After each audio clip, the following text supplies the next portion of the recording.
It was just another chaotic morning at the coffee shop. The usual grind, customers in a rush, coffee machines buzzing, and the faint smell of espresso hanging in the air. But Sarah, the barista working her usual shift, had no idea that today would be the day her life would change forever. It started off like any other day. That is, until the moment she noticed him. The man who had just walked through the door didn't look like anyone out of the ordinary at first glance. Tall, with a baseball cap pulled low over his face, sunglasses perched on top of his head.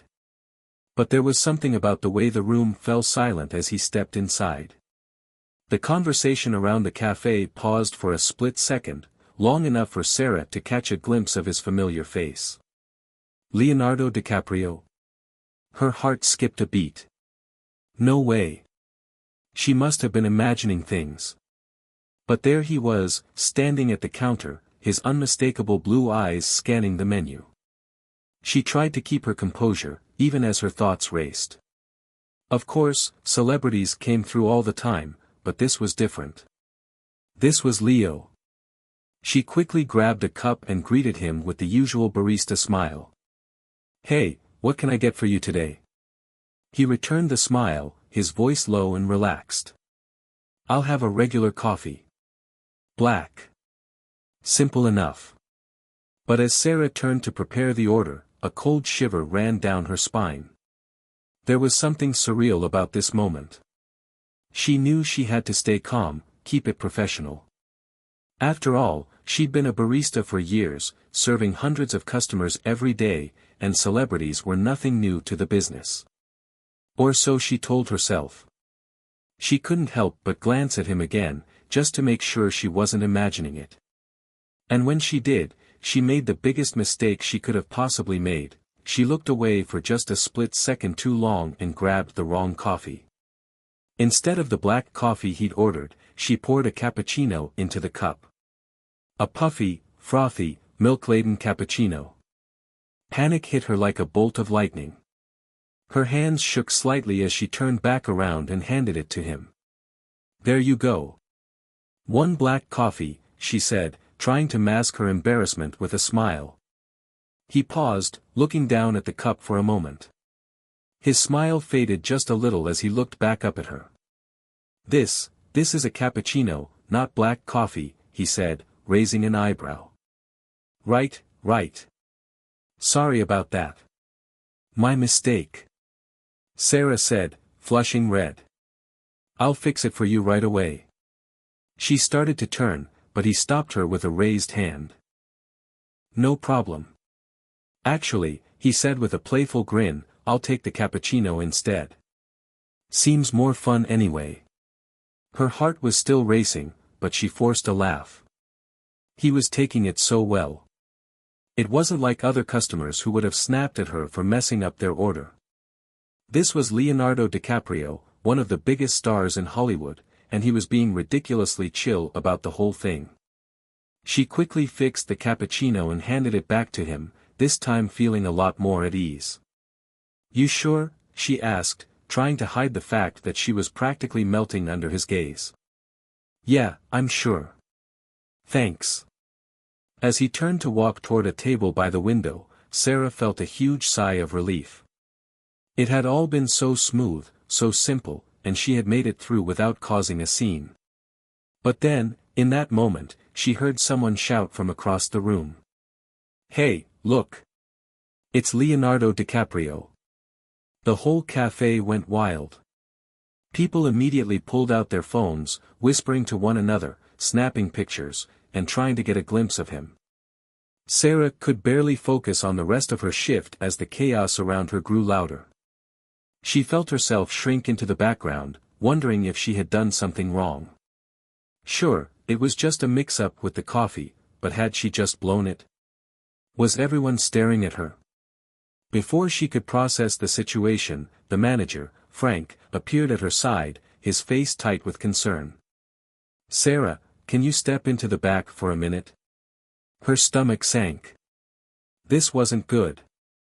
As they walked to the back room, the buzzing noise of the cafe seemed to fade away.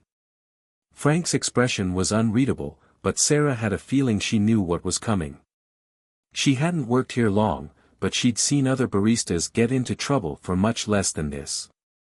If this was going to be about the coffee mix-up, she could kiss her job goodbye. Once they were alone in the office, Frank closed the door behind them.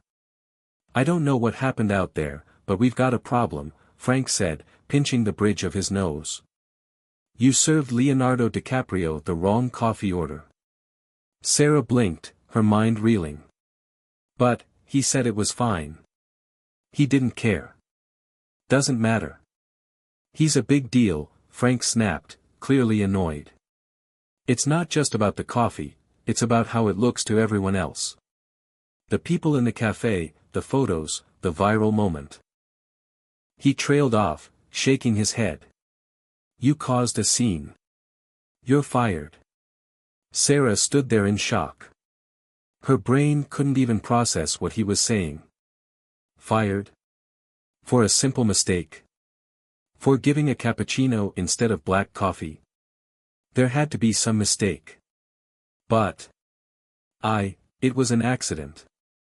He didn't mind, she protested. Frank's face softened, but he was firm. It doesn't matter what he thought. It's the image. You've got to go. And just like that, Sarah was escorted out of the coffee shop, the door closing behind her with a finality that shook her to the core. The world around her felt like it was spinning out of control. How had everything gone so wrong so quickly? But then, something strange happened. As Sarah walked down the street, the chaos of the morning began to sink in. She realized something: this could be a turning point. She didn't know how, or why, but this moment was bigger than the coffee spill, bigger than the public embarrassment. This could be the moment that led her to something better, something bigger. Maybe it was time for a change, a new beginning. She pulled out her phone, opened her social media, and glanced at the first post about the viral moment. It was already trending. Barista serves Leonardo DiCaprio the wrong coffee. She chuckled, shaking her head. This was going to be the story of her life now. But maybe, just maybe, there was more to this story than she ever could have imagined. Hit subscribe and leave a comment with where you're watching from. This story might just spark a new beginning. What's one thing that always pushes you forward, even when things get tough? Hit subscribe and leave a comment with where you're watching from. This story might just spark a new beginning. What's one thing that always pushes you forward, even when things get tough? Sarah Montgomery had always dreamed of something bigger. Growing up in the suburbs of Los Angeles, she was used to the hustle and bustle of the city, but it wasn't the Hollywood glitz and glamour that intrigued her. It was the small, cozy cafes on every corner, the ones that smelled of freshly ground coffee beans and offered a warm space for people to meet, relax, and escape.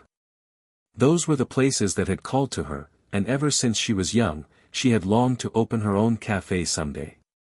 But dreams were one thing, and reality was another. Sarah's family wasn't exactly supportive of her aspirations. Her parents, both high-powered lawyers, had big plans for her to follow in their footsteps. They envisioned her climbing the corporate ladder, securing a prestigious job in law or finance, living a comfortable life in a fancy condo. They didn't understand her passion for coffee or the joy she felt from creating that perfect cup. "Why can't you just be realistic, Sarah?" her mom would say, a disapproving frown on her face every time she mentioned her dream. "Do you really think opening a cafe will get you anywhere? You'll never make it. People don't succeed at those kinds of things." Sarah would sit at the kitchen table, feeling small under her mom's intense gaze. Her dad would chime in, "You should consider something more stable. Something with a future. We're not saying you can't have your little cafe one day, but how about a law degree first?" But Sarah wasn't like them.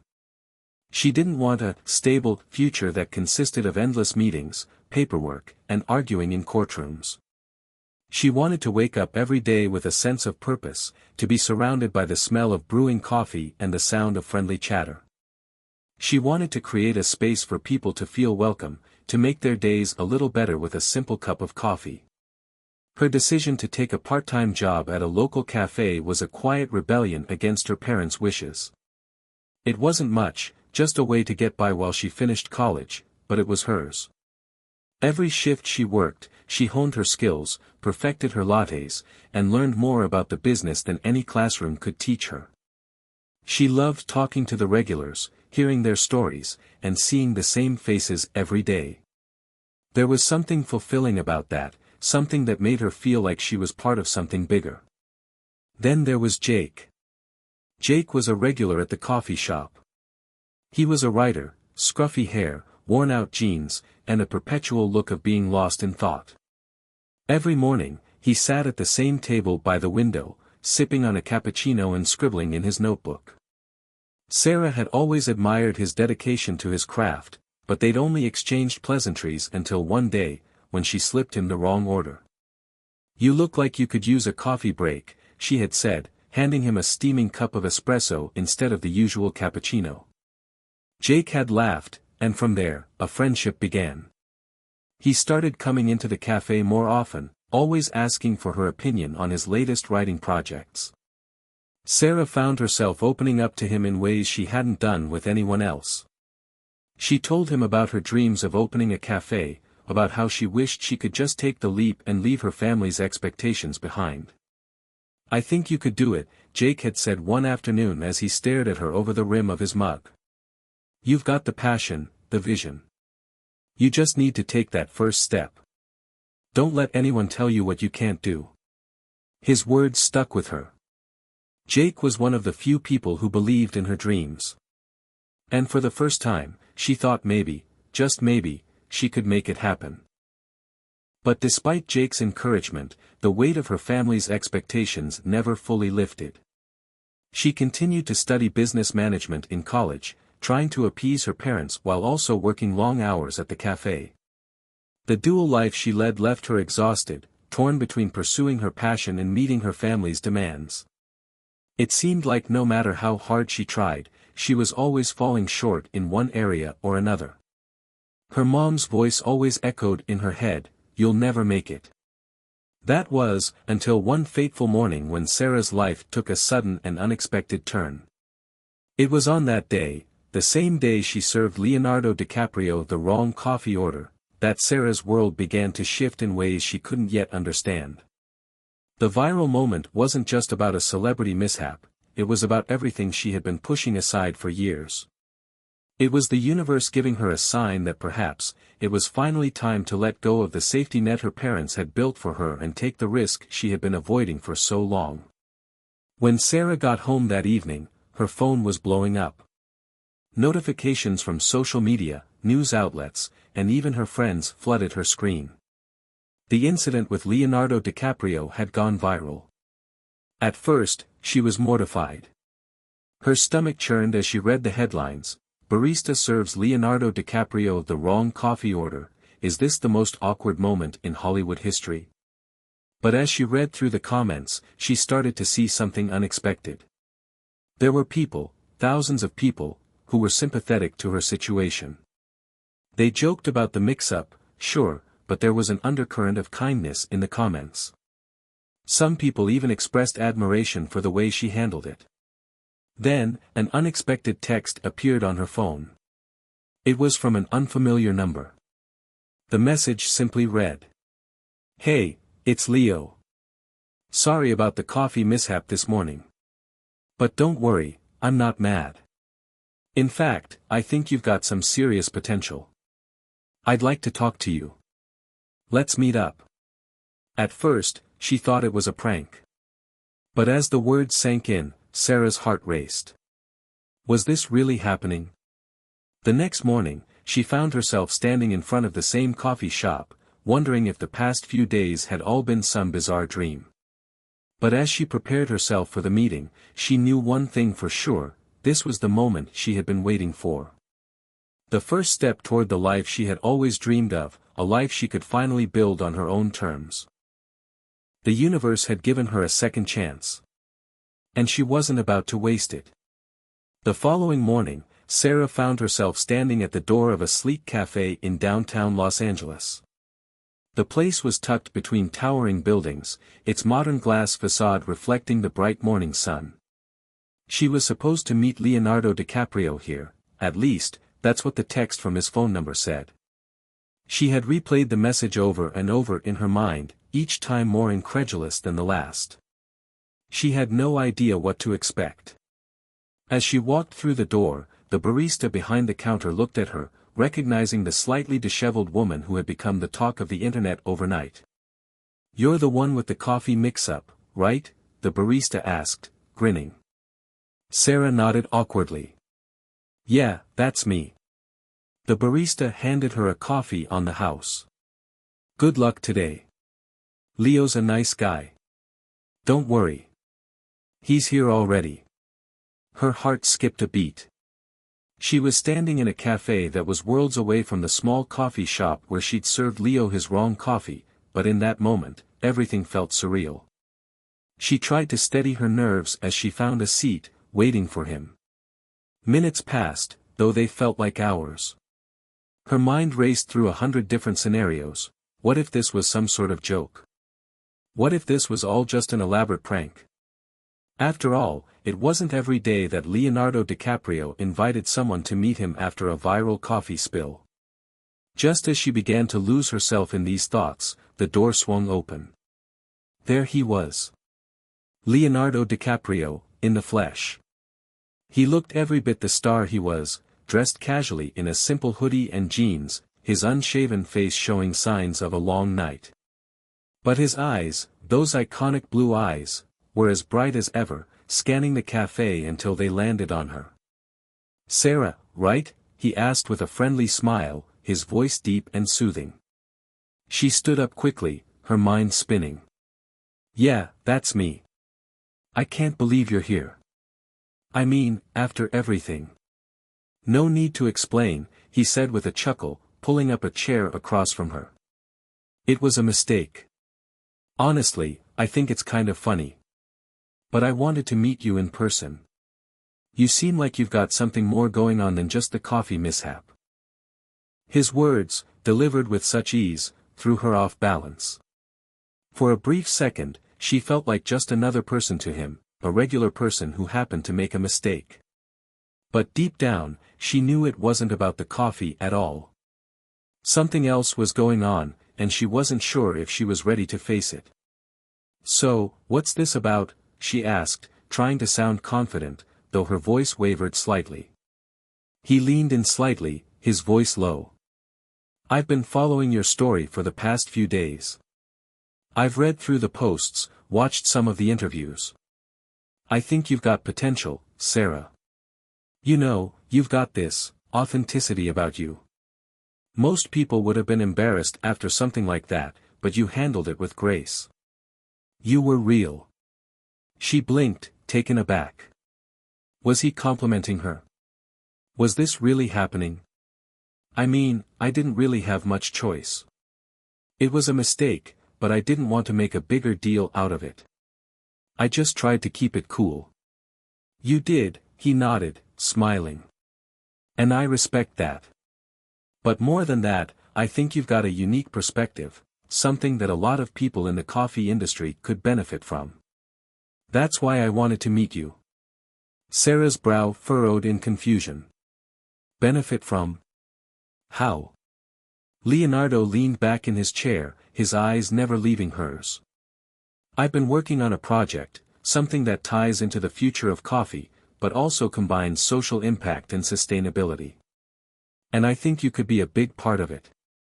The way you approach your craft, your passion for making coffee. It's something rare. Not everyone sees coffee the way you do. You don't just serve drinks, you serve experiences." She swallowed hard, trying to process his words. "You want me to be a part of some project? But I'm just a barista. I don't even have my own cafe yet. How could I possibly?" "You have vision," he interrupted gently. "That's what I'm offering. A chance to turn that vision into something real. I've worked with a lot of people in the industry, and I see something in you. You're at a crossroads, Sarah. This could be the start of something huge." But his tone shifted. There was a quiet tension in his voice now, a weight that had been missing earlier. But it won't be easy. We're talking about major investments, high stakes. And there's no guarantee that it'll work out. You'll have to put everything you have into it, and you'll face more rejection than you ever thought possible. She stared at him, her mind reeling. She had always dreamed of opening her own cafe, but this was something completely different. She would be venturing into unknown territory, risking everything she had for something she barely understood. Was she really ready for it? And what's the catch? She asked, her voice almost a whisper. What do you expect in return?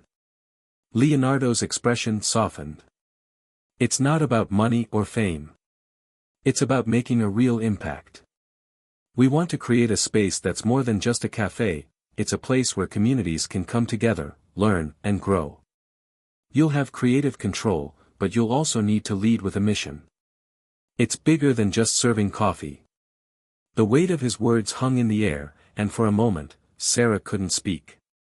The opportunity was too big, too overwhelming. What if she failed? What if she wasn't ready? Just then, a voice cut through her thoughts. Leo, we need to talk. The man who had appeared at the door was tall, sharply dressed, and looked as though he had walked straight out of a business meeting. He cast an appraising glance at Sarah before turning to Leonardo. We've got a lot of work to do today. The investors are waiting. Leonardo glanced at Sarah, his expression a mix of regret and determination. I'll be in touch, Sarah. Don't let fear stand in the way of your dreams. And with that, he stood up, nodded to her, and left the cafe with the suited man by his side. Sarah sat there in stunned silence, trying to process what had just happened. She hadn't expected this. She hadn't expected any of this. Her phone buzzed in her pocket, snapping her out of her reverie. A message from Jake, "Are you okay?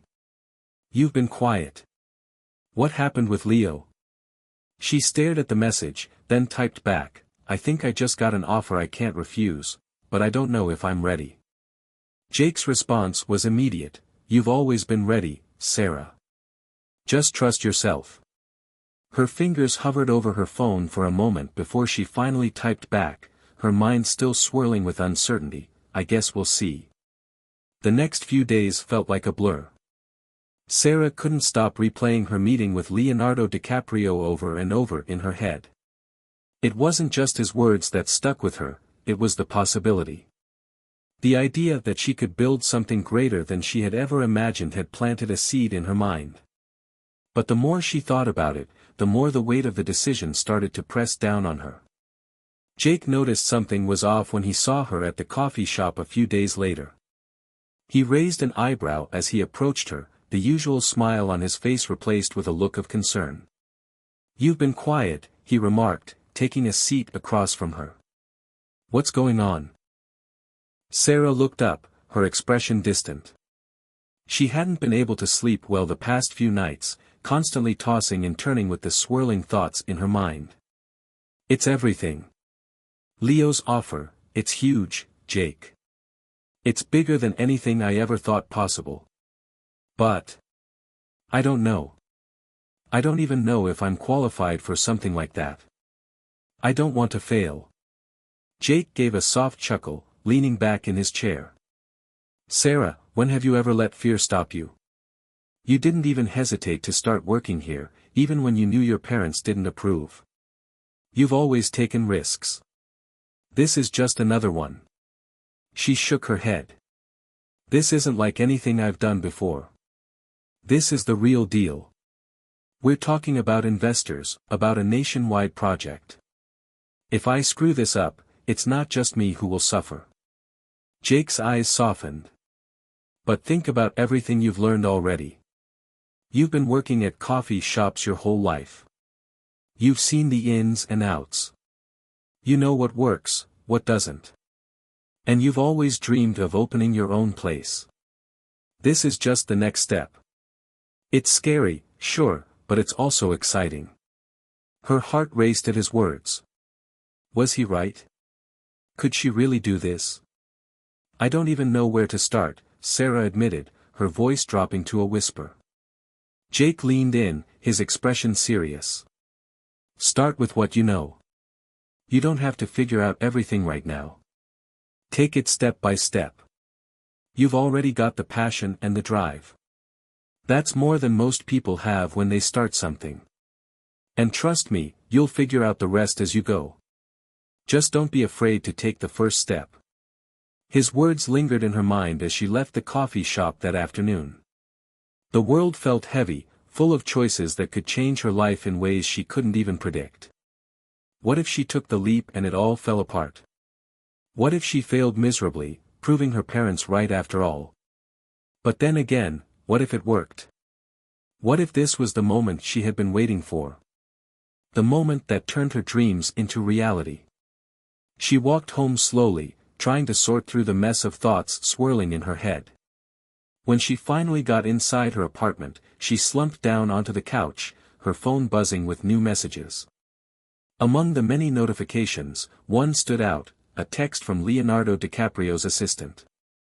Leo would like to meet again. We have a few things to discuss about the project. Can you come to the office tomorrow at 10 a.m.? Her heart skipped a beat. This was it. This was the moment that could change everything. The next morning, Sarah stood in front of a sleek, glass office building in downtown Los Angeles, her nerves twisted into knots. The project had already begun to feel real, and she wasn't sure if she was ready for it. She'd never been in an office like this before, surrounded by people who were more business savvy than she could ever hope to be.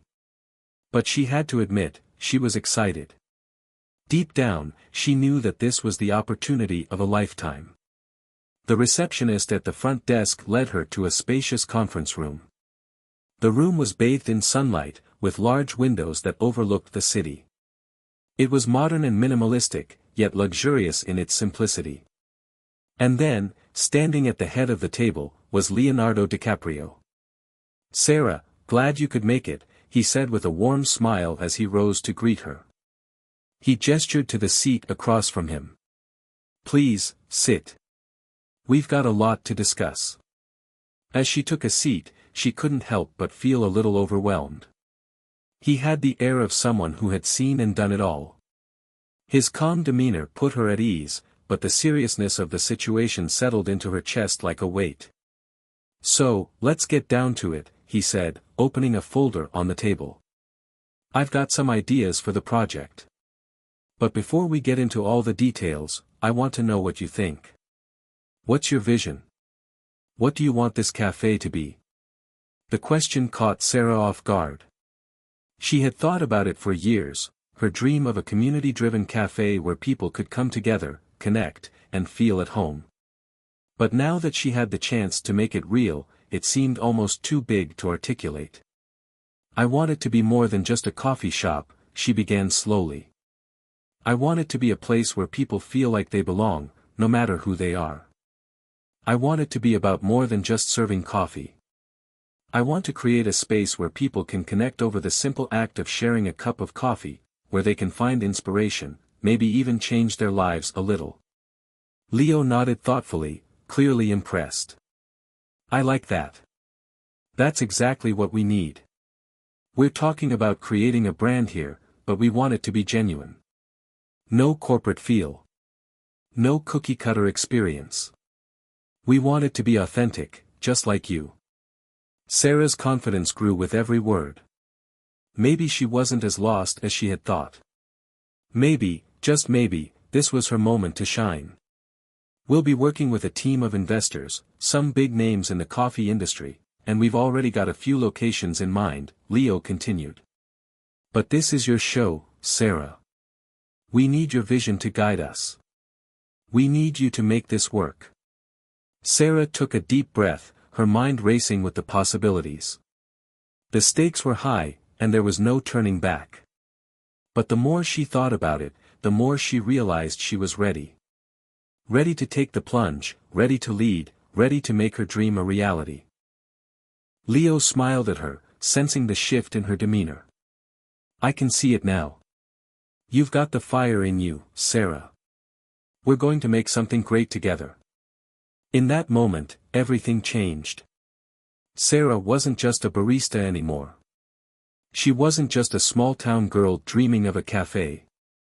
She was about to embark on a journey that could take her far beyond what she had ever imagined. The journey was just beginning, and she was ready for whatever came next. The next few weeks were a whirlwind. Sarah's life was consumed by meetings, phone calls, and brainstorming sessions. She was officially part of a new project that was going to change the coffee industry, at least, that's what Leonardo DiCaprio and the investors believed. She, on the other hand, was still struggling to believe it herself. As the team worked on their plans for the cafe, Sarah found herself at the center of a storm of expectations. Leo was hands-on, guiding her through the process with encouraging words, but there was an undercurrent of pressure that never seemed to let up. Every time they sat down to discuss design concepts or marketing strategies, the weight of the project seemed to grow heavier on her shoulders. The stakes were high, and with every step forward, she felt like she was on the verge of a cliff, looking down at an abyss she wasn't sure she was ready to jump into. It was during one of these late-night sessions that things started to crack. Sarah had just returned home from another long day of planning when she received a call from Jake. He had been there for her through thick and thin, and tonight was no different. "Hey, how's it going?" he asked, his voice calm but laced with concern. "It's a lot," Sarah replied, sinking onto her couch. "I don't even know where to start, Jake. I've been working non-stop. It feels like there's always something more to do, more to figure out.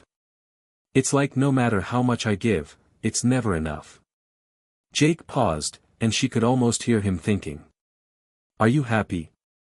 Like, deep down, do you feel like this is what you've always wanted?" Sarah thought about that question for a long time. It wasn't just about the project, not really. It was about the pressure, the weight of expectation, the overwhelming fear of failure that seemed to follow her everywhere. "I don't know anymore. Sometimes, I think I'm too small for this, Jake. Like I'm not cut out for something this big. What if I mess it up?" "You're not small, Sarah," he said firmly. "You're stronger than you think. You've always been. But you have to trust yourself. You've got everything it takes to make this work. You just can't lose sight of why you started." His words lingered in her mind as she lay in bed that night, staring at the ceiling. Trust yourself. The words seemed simple, but when the world around you was shifting and everything felt so out of control, it was hard to remember the foundation of why she had started this journey in the first place. She wanted to create something meaningful. She wanted to give people a space where they could feel at home, a place where they could connect over something as simple, yet profound, as a cup of coffee. But the pressure was relentless. Every day, the project seemed to gain more momentum. Every decision felt more important than the last. And every time Sarah thought she had a handle on things, a new challenge popped up. The branding wasn't coming together the way she had hoped. The investors were pushing for faster results. And worst of all, the nagging voice inside her head kept whispering, "What if you fail?" It all came to a head one Friday afternoon, a day that had started out just like any other. The team had been meeting for hours, reviewing the final plans for the cafe's first location. Everything was supposed to be ready for the grand opening in just a few weeks. But as Sarah walked into the conference room, she could tell something was wrong. Leonardo and the investors were gathered around the table, and there was a tension in the air that Sarah hadn't felt before. She took a seat, her heart racing as she tried to gauge the mood. "Sarah," Leo said, his voice unusually serious.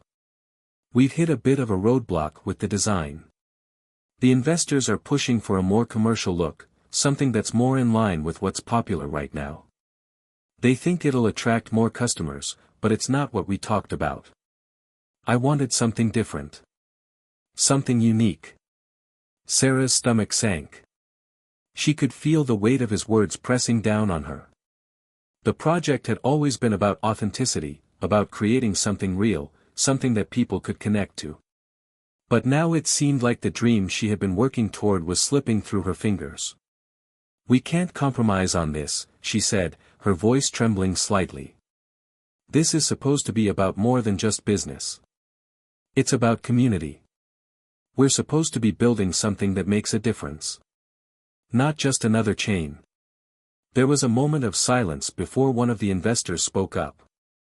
"Look, we understand your vision, Sarah, but we need to think about the bottom line. This is a business. If it doesn't make money, it won't work. We need to make sure this place is profitable from the get-go." Sarah's frustration bubbled over. "You're missing the point. If we focus too much on profit, we lose what makes this cafe special. We can't just put up some generic design and expect people to care. It has to be real, it has to mean something." The room fell silent again, but this time, the silence felt heavy with doubt. Sarah could feel the walls closing in around her. She wanted to scream, to walk out and leave everything behind. But she couldn't. She had worked too hard for this. She had dreamed of this for so long. Leonardo leaned forward, his expression more intense than she had ever seen. "I'm with you, Sarah," he said softly. "I want this to be what we envisioned. But you need to understand that we're not just fighting for your vision, we're fighting for the future of this whole project. If we can't find a way to make both work, it's going to be tough." Sarah's chest tightened, and for a moment, she didn't know if she could keep going. It felt like everything she had worked for was hanging by a thread, and the fear of failure was suffocating her. But then, she remembered Jake's words. "Trust yourself." She took a deep breath, and the determination that had been buried deep inside her surged to the surface. She wasn't going to back down. She wasn't going to let her dream slip away just because it seemed impossible. "I get it," she said, her voice steadier now. "But I'm not compromising. We'll find a way to make it work. I won't give up on this. Not now. Not ever." The room was quiet for a moment, but then Leonardo nodded, a small smile on his face. "I knew you'd say that. All right, let's figure this out. Together." It wasn't over. The battle wasn't won yet. But Sarah knew one thing for sure, she wasn't going to give up without a fight. It had been weeks since that intense meeting, but Sarah still remembered every detail. The way her heart had pounded in her chest as she faced down the investors, the tension in the room so thick it felt suffocating. And then the moment when she had found her voice, when she had chosen not to back down, even though everything inside her had been screaming for her to just let it go. But Sarah didn't let go. And in the days that followed, something miraculous happened. The team, investors and all, began to understand her point. Slowly but surely, they saw that creating something unique wasn't about sacrificing profitability, it was about building a brand that resonated with people. A brand that told a story. The story that Sarah had always wanted to tell. Together, they found a middle ground. The cafe would still have the sleek, modern touches that appealed to customers, but they would also incorporate elements that made it feel personal, cozy, inviting, a place where people could come and feel like they were part of something bigger. The design team worked tirelessly, implementing Sarah's ideas alongside the necessary business elements. There were some compromises, yes. But the essence of what Sarah had dreamed of was still there, pulsing at the core of the project. As the opening day drew near, Sarah found herself reflecting on the journey. She had come so far from the days when she was just another barista, pouring coffee behind the counter. Now, she was on the brink of something monumental, something that could change her life forever. It wasn't just about coffee anymore, it was about building a legacy, a place where people could come together, connect, and feel understood. She had always wanted to create a space that felt like home for others, and now, she was finally making that dream a reality. But it hadn't come without cost. The sleepless nights, the constant tension, the relentless pressure, it had all taken a toll. She was exhausted, mentally and physically drained. Yet, as she stood in the cafe's nearly finished space on the eve of its grand opening, she felt a strange sense of peace settle over her.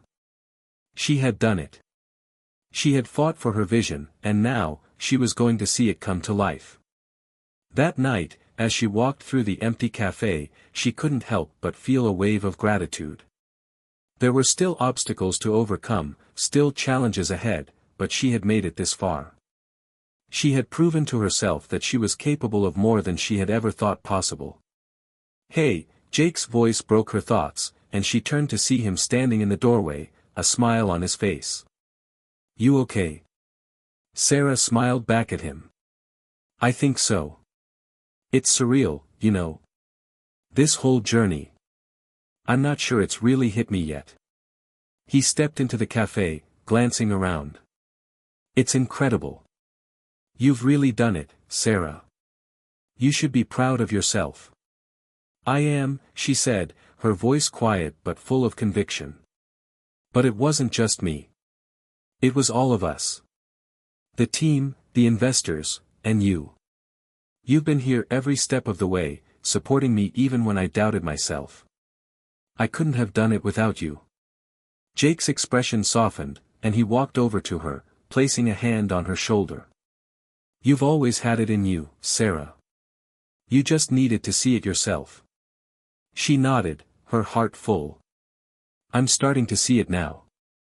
I really am."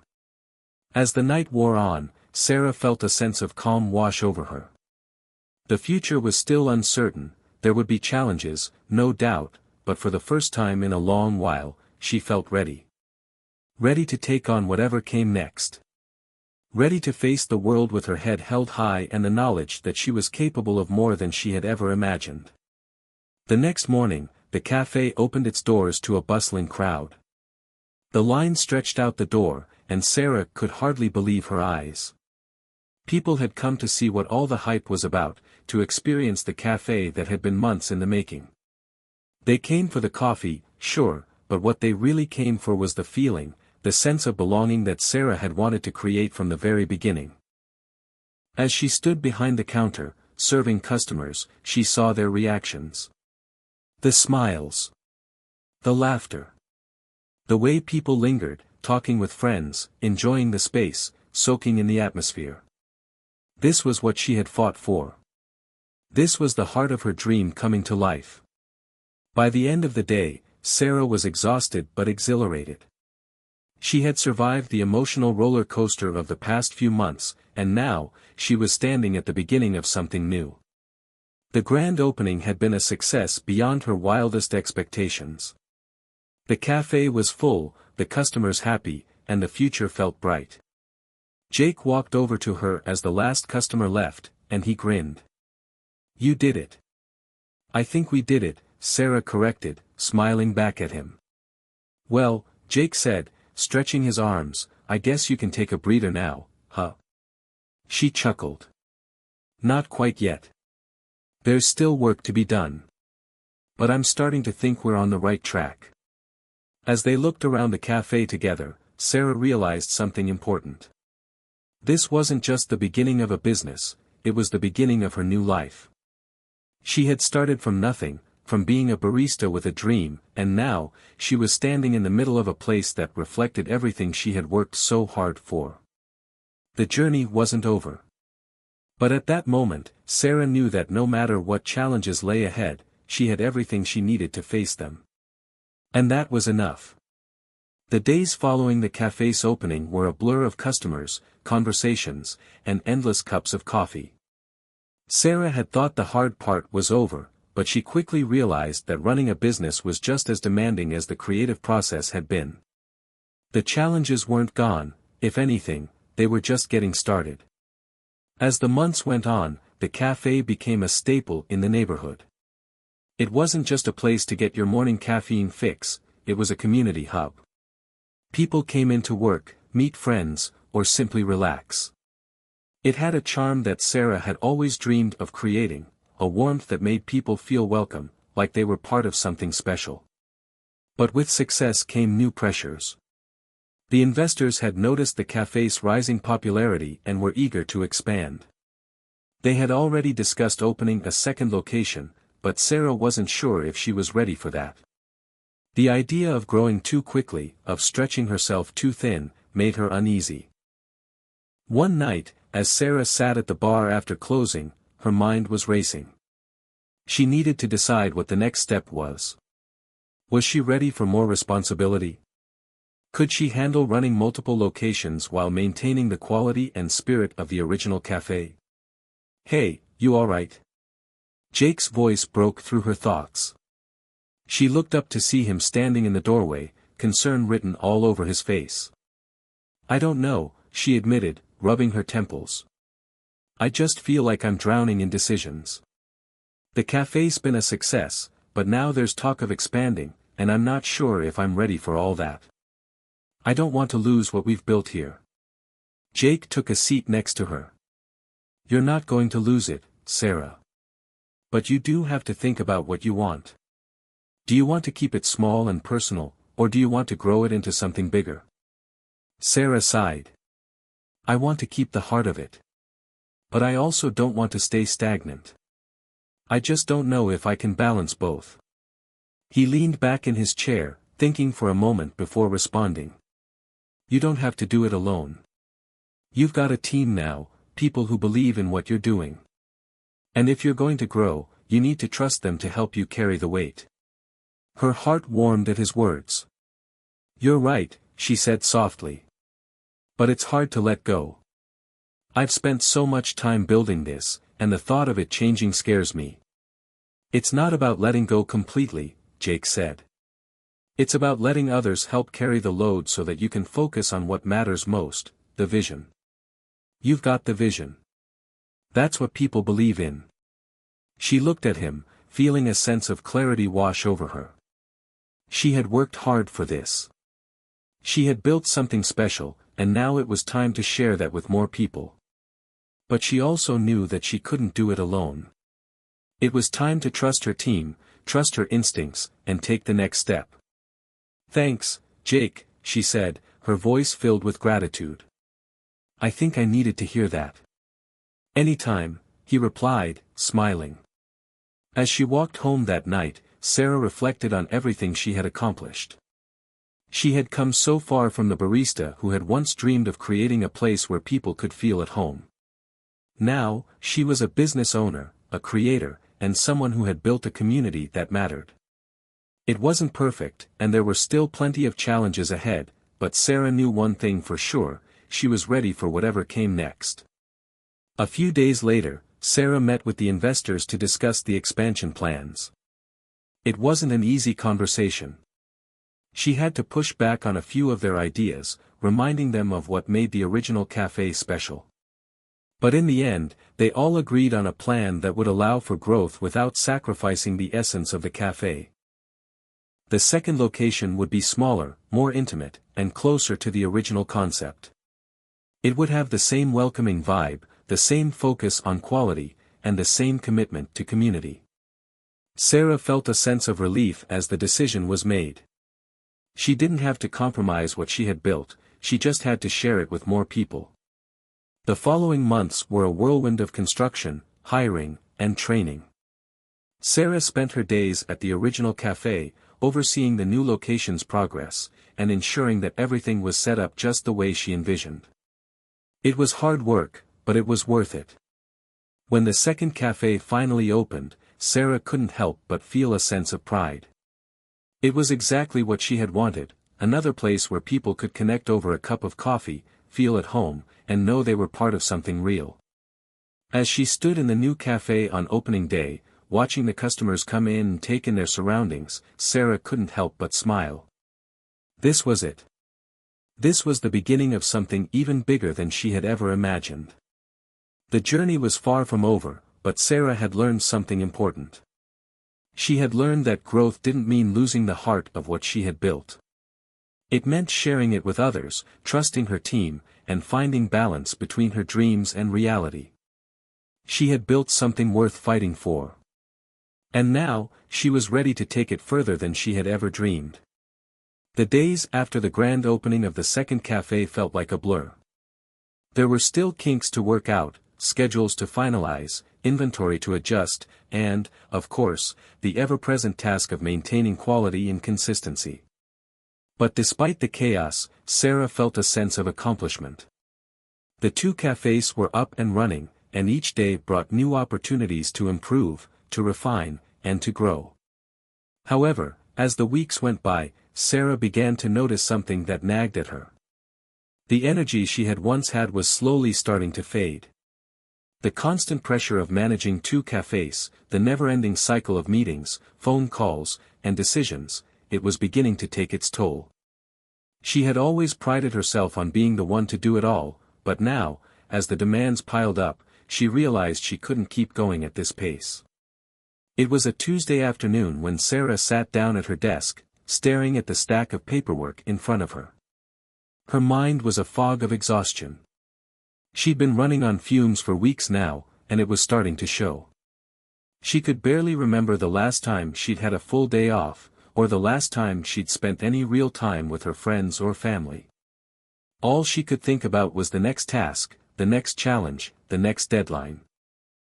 She ran a hand through her hair, frustration bubbling inside her.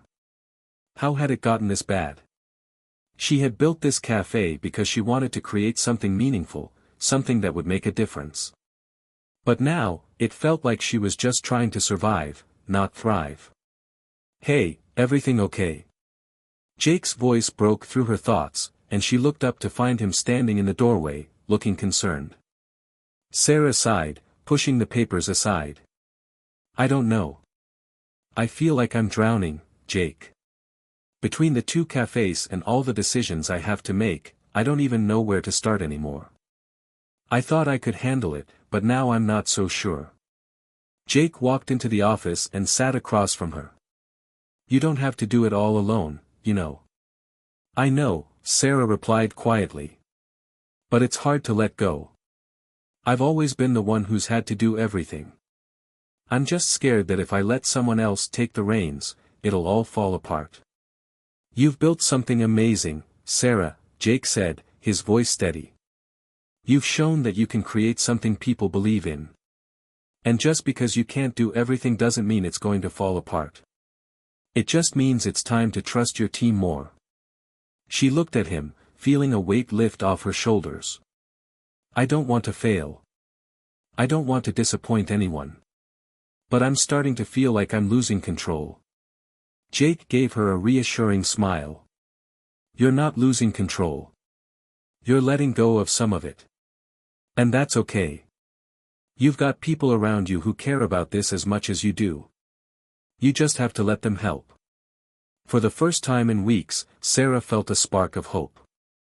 Maybe he was right. Maybe it was time to delegate more, to trust her team to take on some of the responsibilities that had been weighing so heavily on her. The next day, Sarah called a meeting with her core team. As they gathered around the table, she took a deep breath and looked at each of them. "I need to be honest with all of you," she began, her voice steady but tinged with vulnerability. "I've been struggling. I've been so focused on making everything perfect that I've lost sight of what really matters. I can't keep doing everything on my own. I need your help." There was a brief silence before one of the managers, Emily, spoke up. "Sarah, we've got your back. You don't have to do this alone. We're a team, and we're here to support you." The others nodded in agreement, and for the first time in a long while, Sarah felt a wave of relief wash over her. She wasn't alone. She had built a team that she could trust, a team that believed in the same vision she did. "I've been so focused on keeping everything running smoothly that I've forgotten to lean on all of you," Sarah continued. "I want to be more present for the things that matter, creating a great customer experience, staying connected to our community, and most of all, making sure we're still staying true to our roots. But I can't do that if I'm drowning in every little detail." Emily spoke up again. "We understand.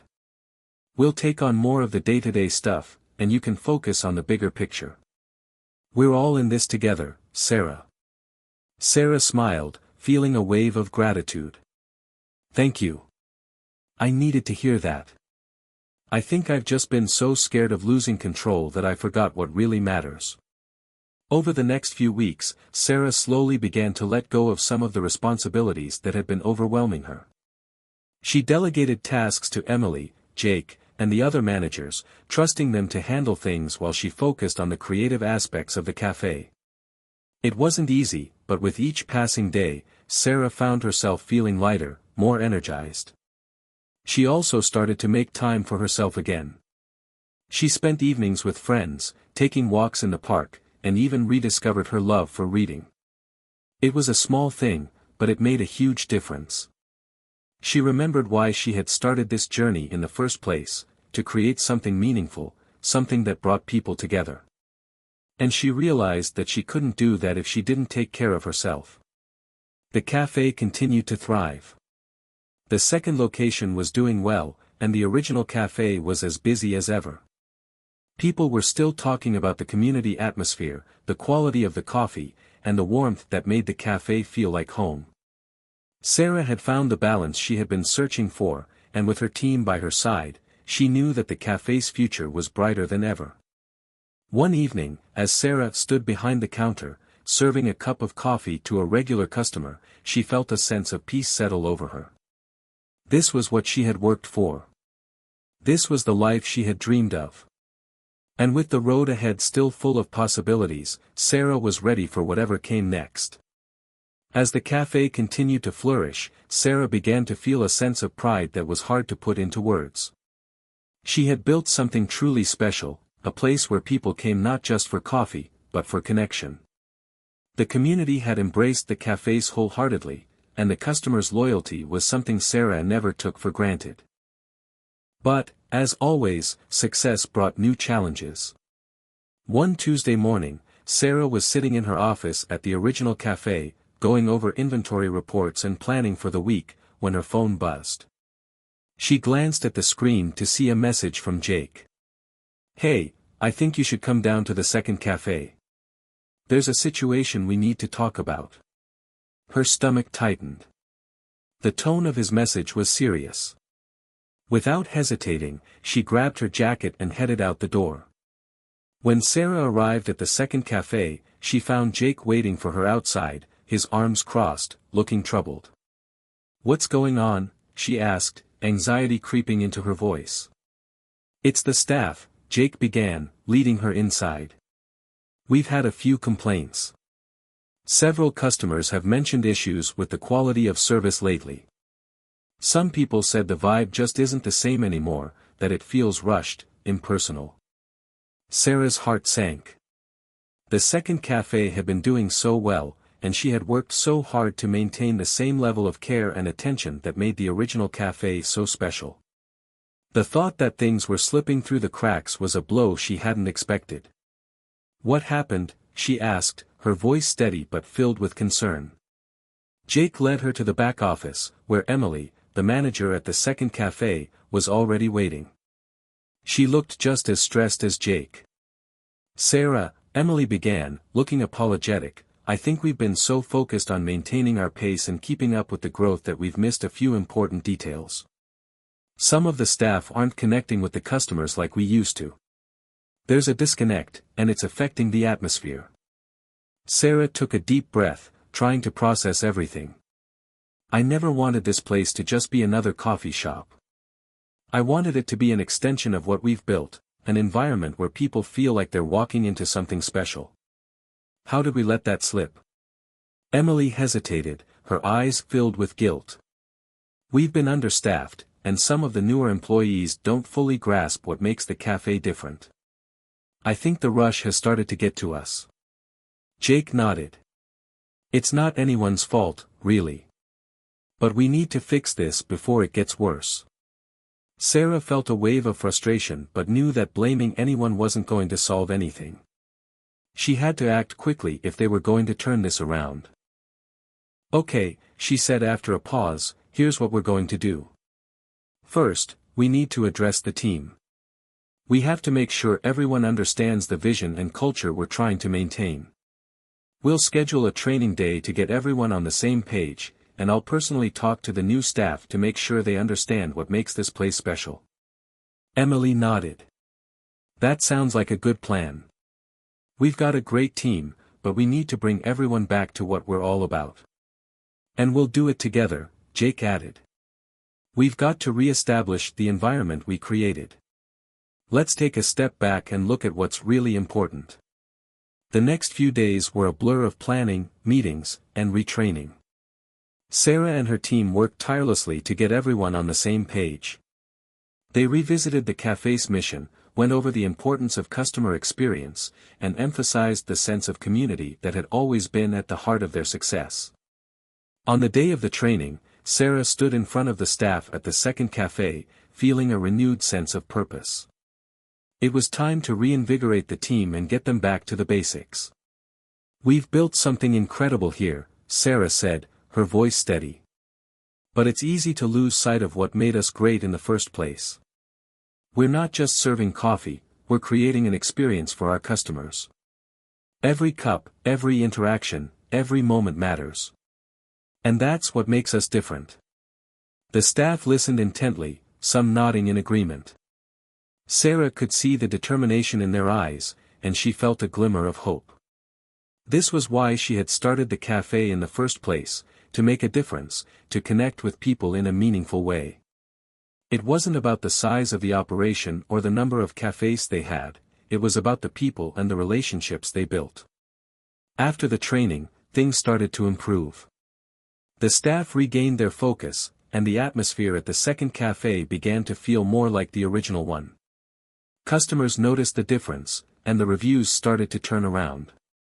It wasn't perfect yet, but they were on the right track. Still, Sarah couldn't shake the feeling that there was something more she needed to address. The pressure of managing two cafes was weighing on her, and as much as she appreciated her team's support, she knew she couldn't continue to stretch herself so thin. She had to make a decision.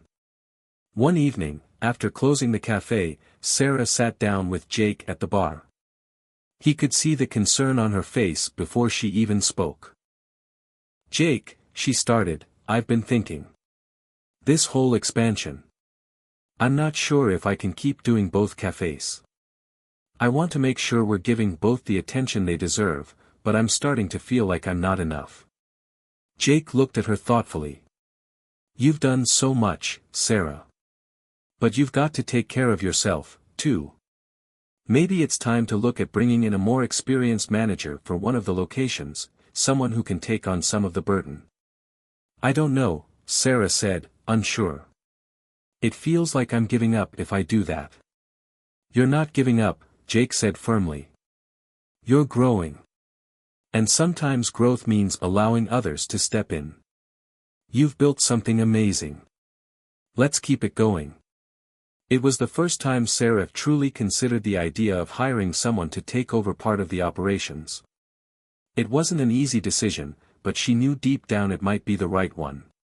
She didn't want to burn out, and she certainly didn't want to compromise the vision they had worked so hard to build. As the night drew to a close, Sarah felt a sense of relief. There was still a long road ahead, but she was beginning to see that she didn't have to do it all alone. Maybe it was time to let go, to trust her team, and to take the next step in her journey. In the weeks that followed, Sarah began to seriously consider Jake's suggestion. The idea of bringing in a more experienced manager for one of the locations weighed on her mind, but she couldn't ignore the fact that she was spreading herself too thin. Every day, it felt like there was more to juggle, decisions to be made, problems to solve, and people to manage. While she loved her business, the constant pressure was beginning to chip away at her passion. By mid-November, Sarah had made up her mind. She began searching for a new manager who could help take the reins at the second cafe. It wasn't easy, but after a few interviews, she found someone she believed in, a seasoned cafe manager named Rachel who had worked in the industry for over a decade. Rachel was calm under pressure, had a knack for customer relations, and seemed to understand exactly what Sarah wanted for the brand. Rachel's first day at the second cafe was an eye-opening experience for Sarah. She was impressed with how quickly Rachel assessed the situation, identifying areas of improvement and coming up with a plan to address them. Sarah had worried that it would feel strange to step back and trust someone else with the day-to-day operations, but instead, she felt a sense of relief. Rachel took charge with confidence, implementing new strategies to streamline operations while maintaining the cafe's signature warmth and charm. A few weeks after Rachel's arrival, Sarah finally took the much-needed step of allowing herself some space. She scheduled her first real day off in months. She spent the day in the park with her dog, reading a book she had been meaning to finish for ages, and catching up with a few close friends over coffee.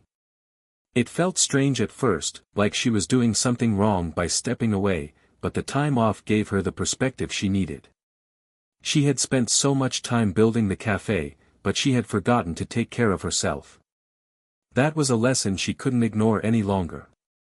When Sarah returned to work the following week, she noticed something different. The atmosphere in the cafe felt lighter, more energetic.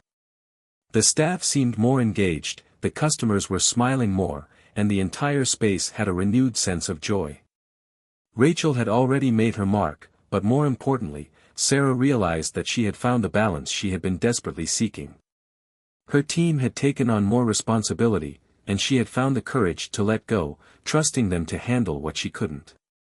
Sarah knew it wasn't just about the cafes. It was about her own growth, learning that success didn't mean doing everything on her own. She couldn't continue to sacrifice herself for the sake of her business. And the truth was, she didn't need to. One evening, after closing up the cafe, Sarah sat down with Jake once again. They shared a quiet moment at the bar, the soft hum of the cafe in the background. Jake looked at her with a small smile. "How's it going?" he asked, genuinely curious. Sarah leaned back in her chair and let out a long breath. "It's going better than I expected. Rachel's really been a game changer. I'm actually starting to feel like I have time again." "That's great to hear," Jake said. "I knew you'd get there." "I'm just so grateful for everything you've done to help me get here," Sarah said, her voice sincere. "I wouldn't have been able to do it without you." Jake raised his glass. "We're in this together, Sarah. Always have been." As they clinked their glasses together, Sarah realized just how far she had come. The journey had been anything but easy, but with each challenge, she had grown stronger. She was learning to trust herself and the people around her. She didn't have to carry the weight of the world on her shoulders. She had built a business, yes, but more importantly, she had built a community. And now, she was ready for whatever came next. With Rachel in place as the manager of the second cafe, Sarah felt a newfound sense of freedom. For the first time in months, she could step away from the day-to-day operations and focus on other aspects of her life and business.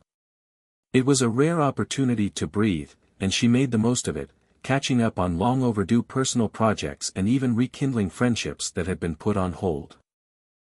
But, as always, just when things seemed to be falling into place, a new challenge arrived, one that threatened to shake everything Sarah had worked so hard to build.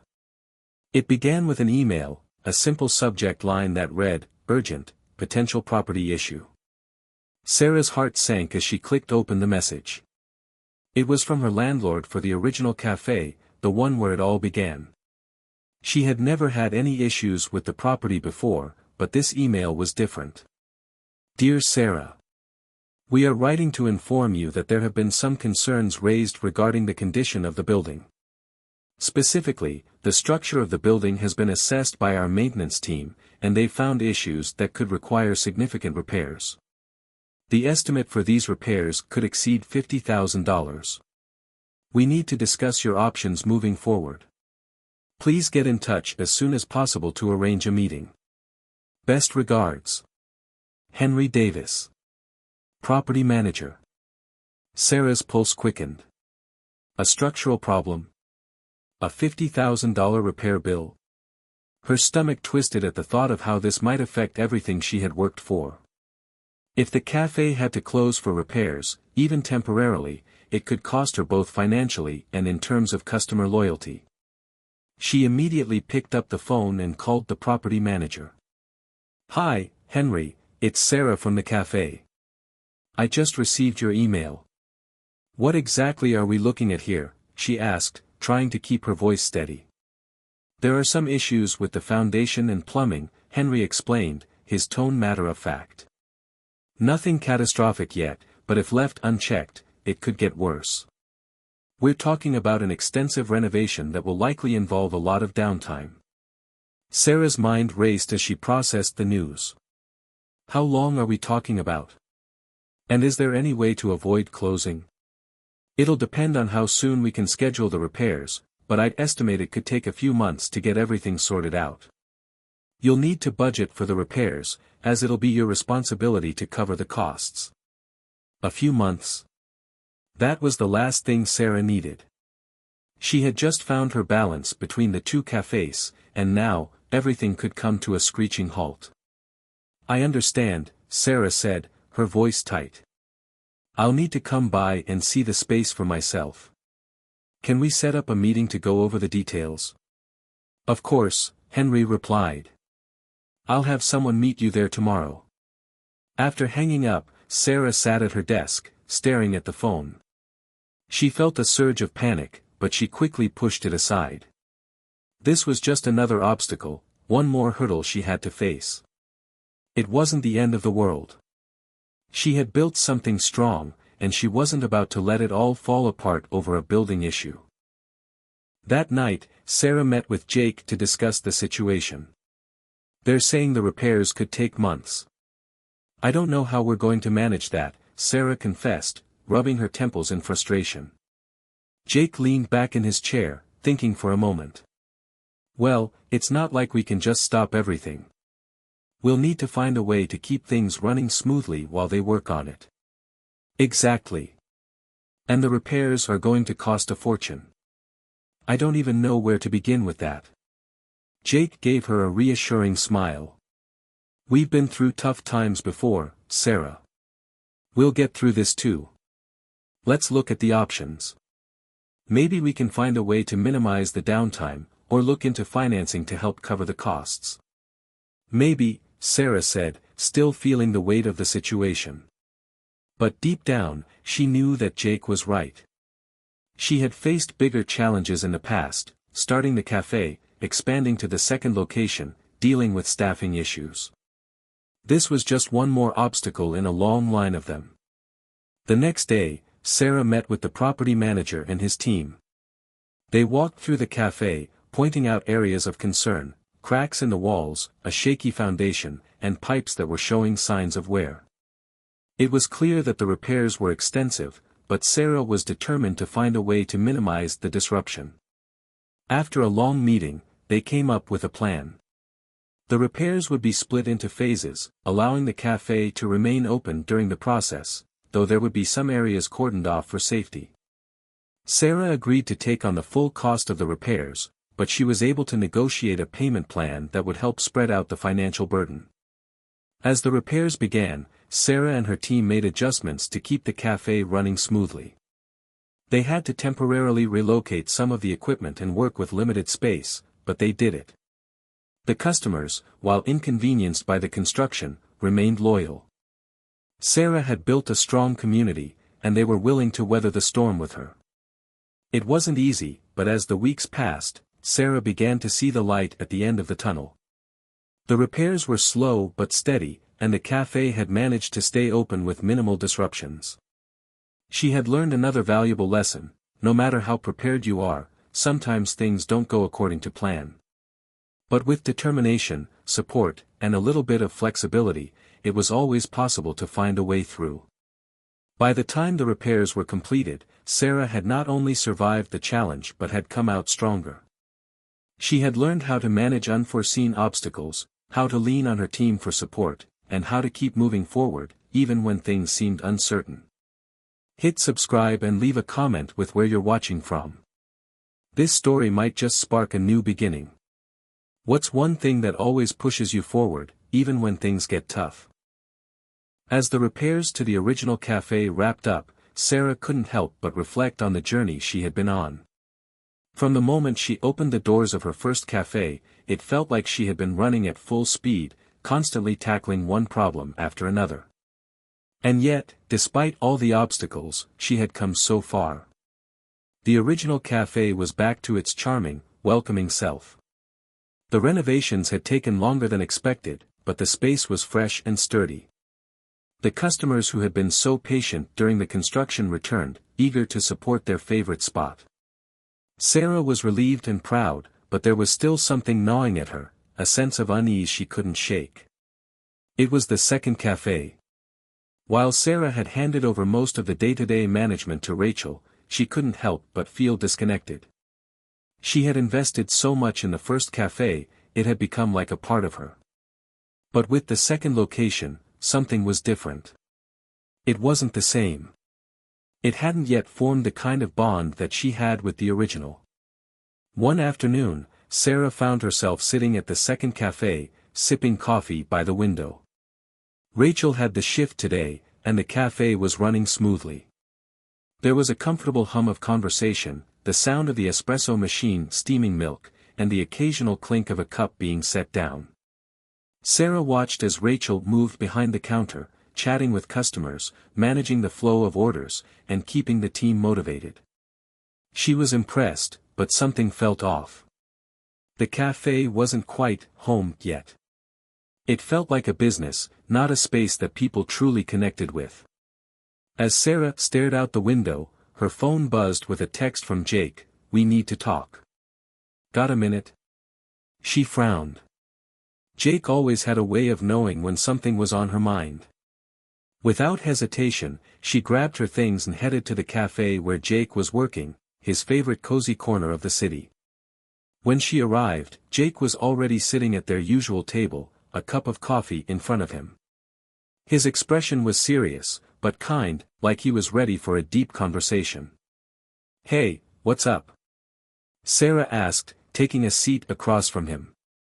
Jake gave her a slight smile but didn't immediately answer. Instead, he pushed a piece of paper across the table to her. "Take a look at this." Sarah picked up the paper and scanned it quickly. It was a detailed report, something Jake had put together himself. It outlined the financials for both cafes, projected future earnings, and included an analysis of the second location's performance. "I've been watching both cafes closely," Jake said, his voice calm but serious. "And I think you're at a crossroads. The first cafe is doing great. It's solid.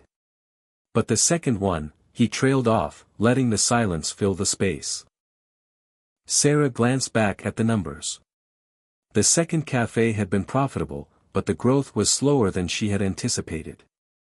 The costs of running two locations were higher than expected, and the second cafe wasn't quite bringing in the kind of revenue Sarah had hoped for. The numbers didn't lie, it was struggling to reach the same level of success as the original. "Are you saying I should close it?" Sarah asked, feeling a tightness in her chest. Jake shook his head. "Not exactly. But I think you need to ask yourself some hard questions. Do you have the energy to keep pushing for both locations to succeed? Are you giving the second cafe the attention it needs to thrive? Or is it time to reassess your priorities and maybe shift focus to what you know works?" Sarah sat back, processing the information. It wasn't an easy question to answer. She had poured so much of herself into the second cafe, trying to make it just as successful as the first.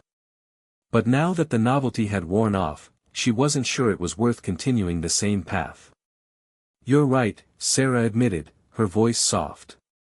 "I think I've been avoiding the reality that the second cafe isn't as strong as I hoped. And I can't ignore it anymore." Jake nodded. "It's okay to admit that. But it's also okay to make a decision for your future. You don't have to keep both cafes open just because you feel like you should. You've built something amazing with the first one. Maybe it's time to give yourself the space to focus on it fully." The thought of closing the second cafe stung, but Sarah couldn't deny the logic. There were so many factors at play: financial concerns, the emotional toll of managing two locations, and the reality that one cafe was truly thriving while the other remained stagnant. She needed to make a decision that would serve her in the long run, even if it meant making sacrifices in the short term. "I don't know if I'm ready to let go of the second cafe," Sarah said, her voice thick with emotion.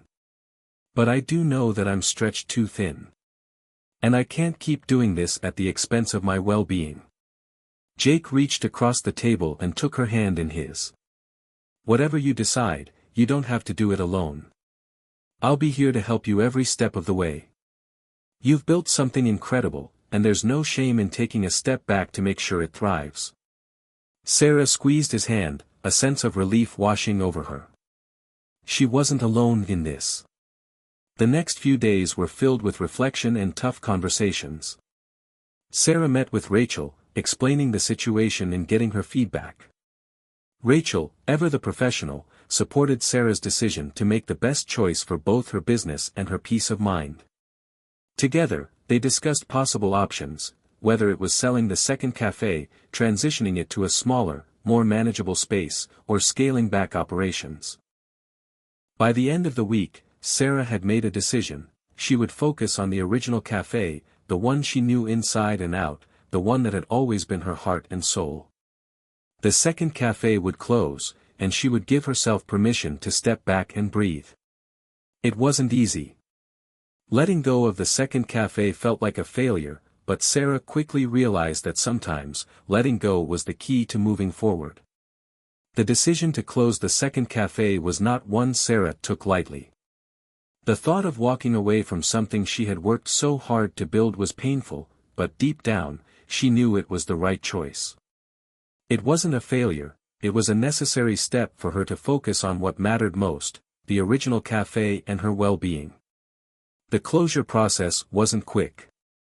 There were employees to notify, contracts to settle, and all the logistics of transitioning the cafe's operations.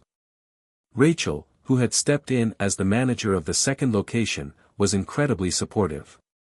She helped Sarah with the difficult task of notifying the staff, and while some of them were understandably disappointed, they understood the decision.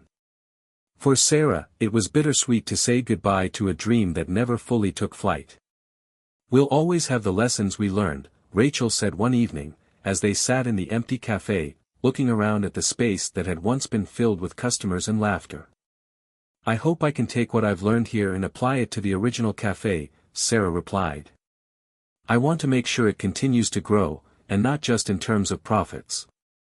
I want it to stay true to what it's always been." Rachel smiled. "I have no doubt you'll do that. You've got the heart and vision, and that's what matters most. The business will follow." As the weeks passed, Sarah worked hard to wrap up everything with the second cafe. She decided to sell the equipment, donate any leftover supplies, and keep in touch with the team to ensure they found new opportunities. Once everything was settled, she felt a weight lift off her shoulders. With the second cafe officially closed, Sarah could finally focus all of her energy on the original cafe. It was a relief to put the uncertainty behind her, but it also brought a sense of newfound purpose. She took the time to reassess her goals for the business, the customer experience, and how she wanted to grow in the future. One of the first things Sarah did was implement some of the changes she had been thinking about for a while. She revamped the menu, introducing new seasonal items and reviving some old favorites that had been left behind in the hustle and bustle of managing two locations. She also focused on strengthening the cafe's connection with the community, hosting events like live music nights, art shows, and even a few charity fundraisers. In the meantime, Jake continued to be by her side. He had been a constant support through it all, offering advice when she needed it and always encouraging her to trust her instincts. Their relationship had deepened in ways Sarah hadn't expected. What had started as a friendship rooted in business had blossomed into something more meaningful, and she found herself leaning on him for emotional support as much as for his business insights. One evening, after a particularly successful event at the cafe, Sarah and Jake sat on the patio, enjoying the warm evening air. "You've really done it, Sarah," Jake said, a proud smile on his face. "This place is more than just a cafe now. It's a gathering space. You've built a community." Sarah felt a swell of pride as she looked around. The cafe was alive with conversation, people laughing, enjoying their coffee, and connecting with one another.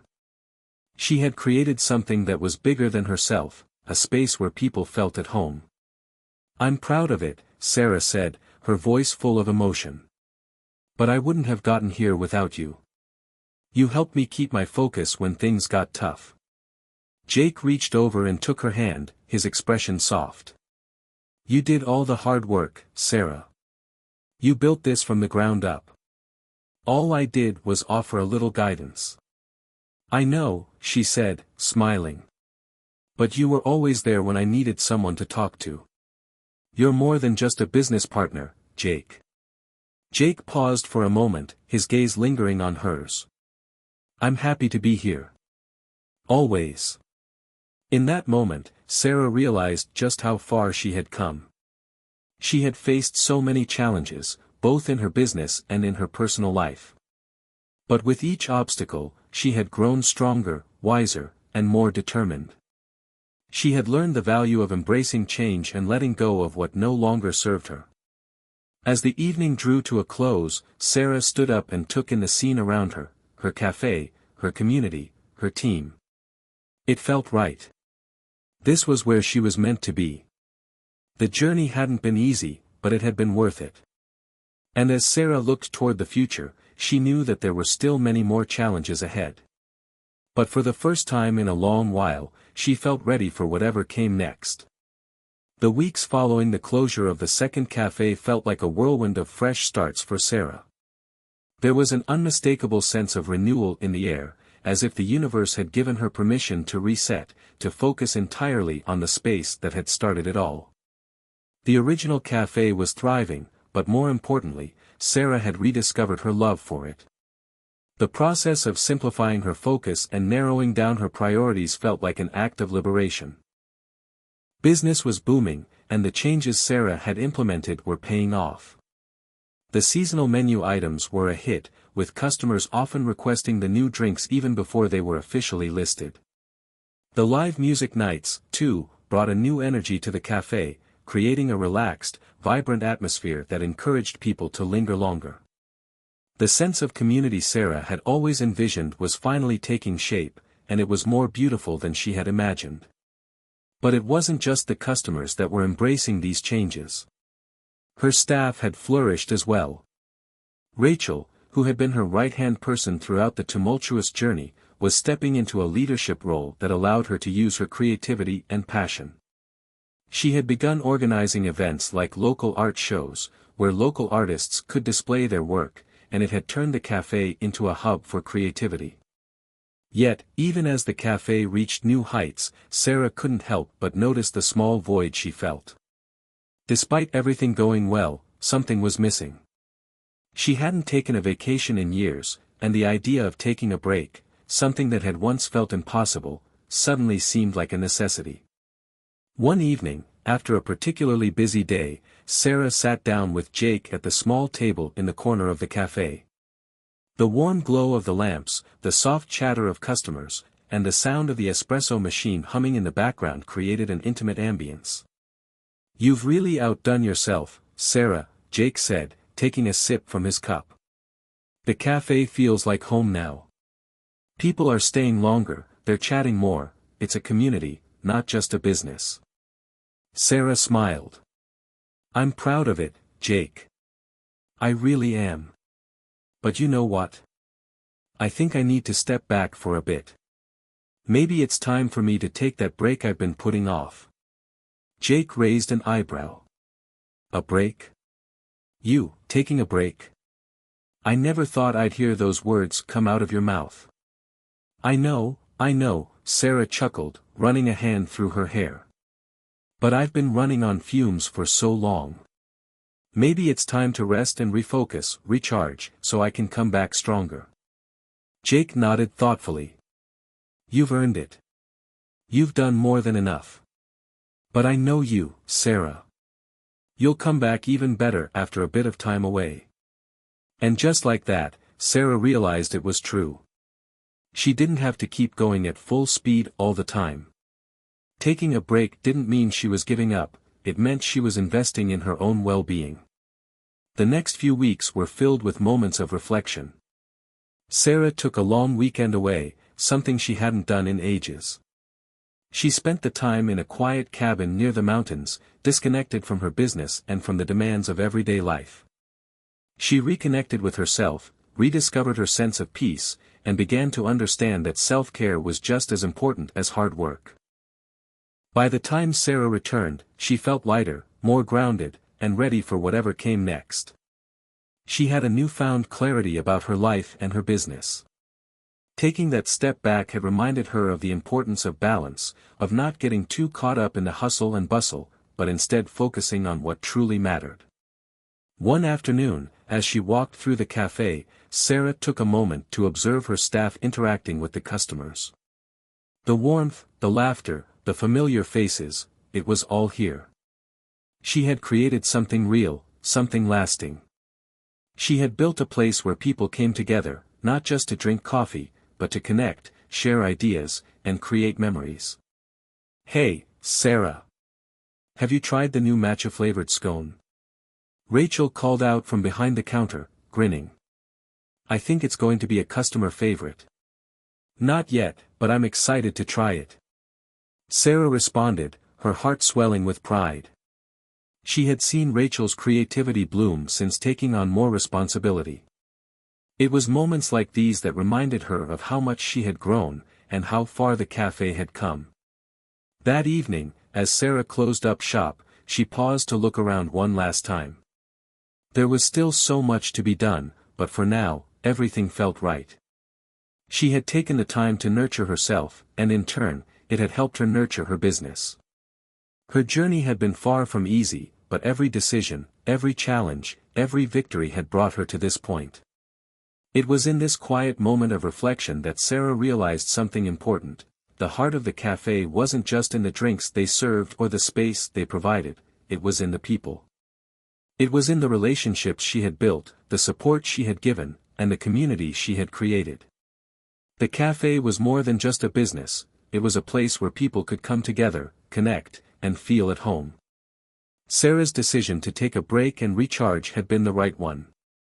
After her time away, she came back to the cafe with a fresh perspective, a clearer mind, and a renewed sense of purpose. But just when things seemed to be falling perfectly into place, a new challenge emerged, one that would test everything she had built so far. It all started with a phone call. Sarah was sitting at the front desk of the cafe, going over inventory and planning the next event when her phone buzzed. It was from someone she didn't recognize, but she answered anyway. "Hello, this is Sarah," she said, trying to sound professional. "Hi, Sarah, this is Lisa Davenport from the Downtown Business Association. I'm reaching out because we've had a few complaints about your cafe," Lisa said, her tone calm but firm. The words hit Sarah like a ton of bricks. Complaints? She couldn't imagine what could be wrong. Complaints? Sarah echoed, trying to keep her voice steady. "I'm sorry to hear that. What's going on?" "Well, there have been several reports of noise coming from your cafe, especially on the nights when you host live music events," Lisa continued. "Some of the businesses around you are saying it's disrupting their work, and we've also had a few customers express concerns about the atmosphere. They feel it's getting a little too lively." Sarah's heart sank. She had worked so hard to create a space where people could come and relax, and now it felt like it was being called into question. "I'm really sorry to hear that," Sarah said, trying to process the situation. "We've always aimed to provide a fun and welcoming environment, but I didn't realize it was affecting the surrounding businesses. We definitely don't want to cause any issues." Lisa's voice softened. "I understand, Sarah. We all want the best for the neighborhood. But these concerns have been piling up, and we may have to take some action if they continue. We're hoping you can help address the situation before it escalates." After hanging up, Sarah sat back in her chair, feeling a knot form in her stomach. She hadn't anticipated facing this kind of challenge. The cafe had always been known for its lively events, the music nights that brought people together, and the energy that filled the space. But now, it seemed that it was starting to push people away, people she hadn't even considered when making the decision to host these events.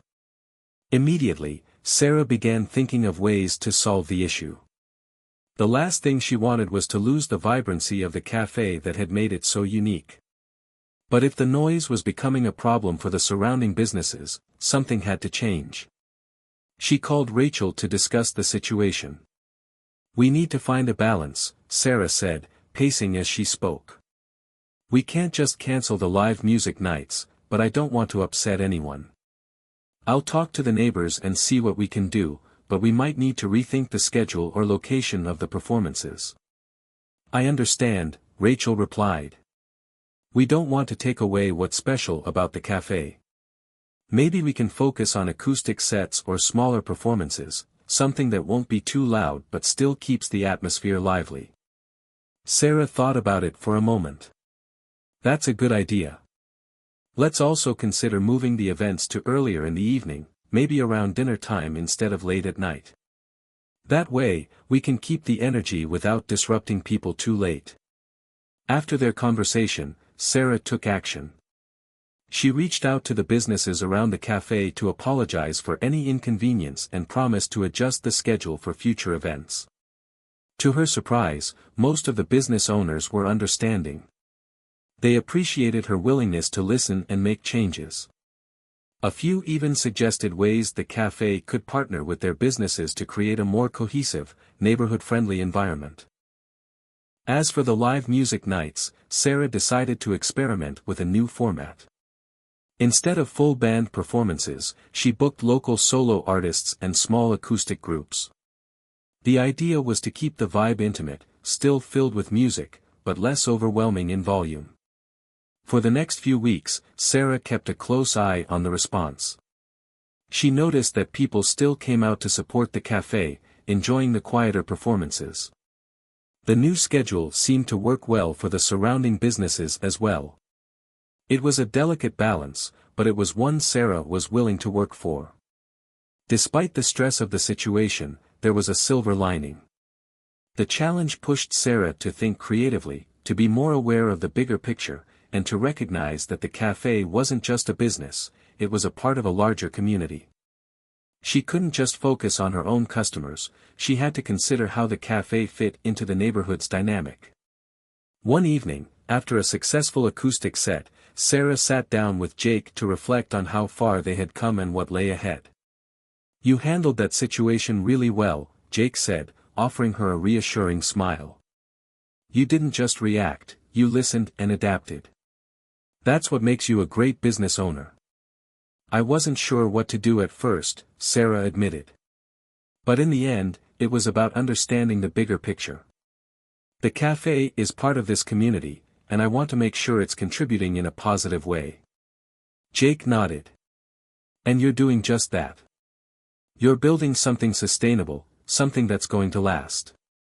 Sarah smiled, grateful for Jake's unwavering support. She knew that there would always be challenges ahead. But she was learning, growing, and embracing the lessons that came with each new hurdle.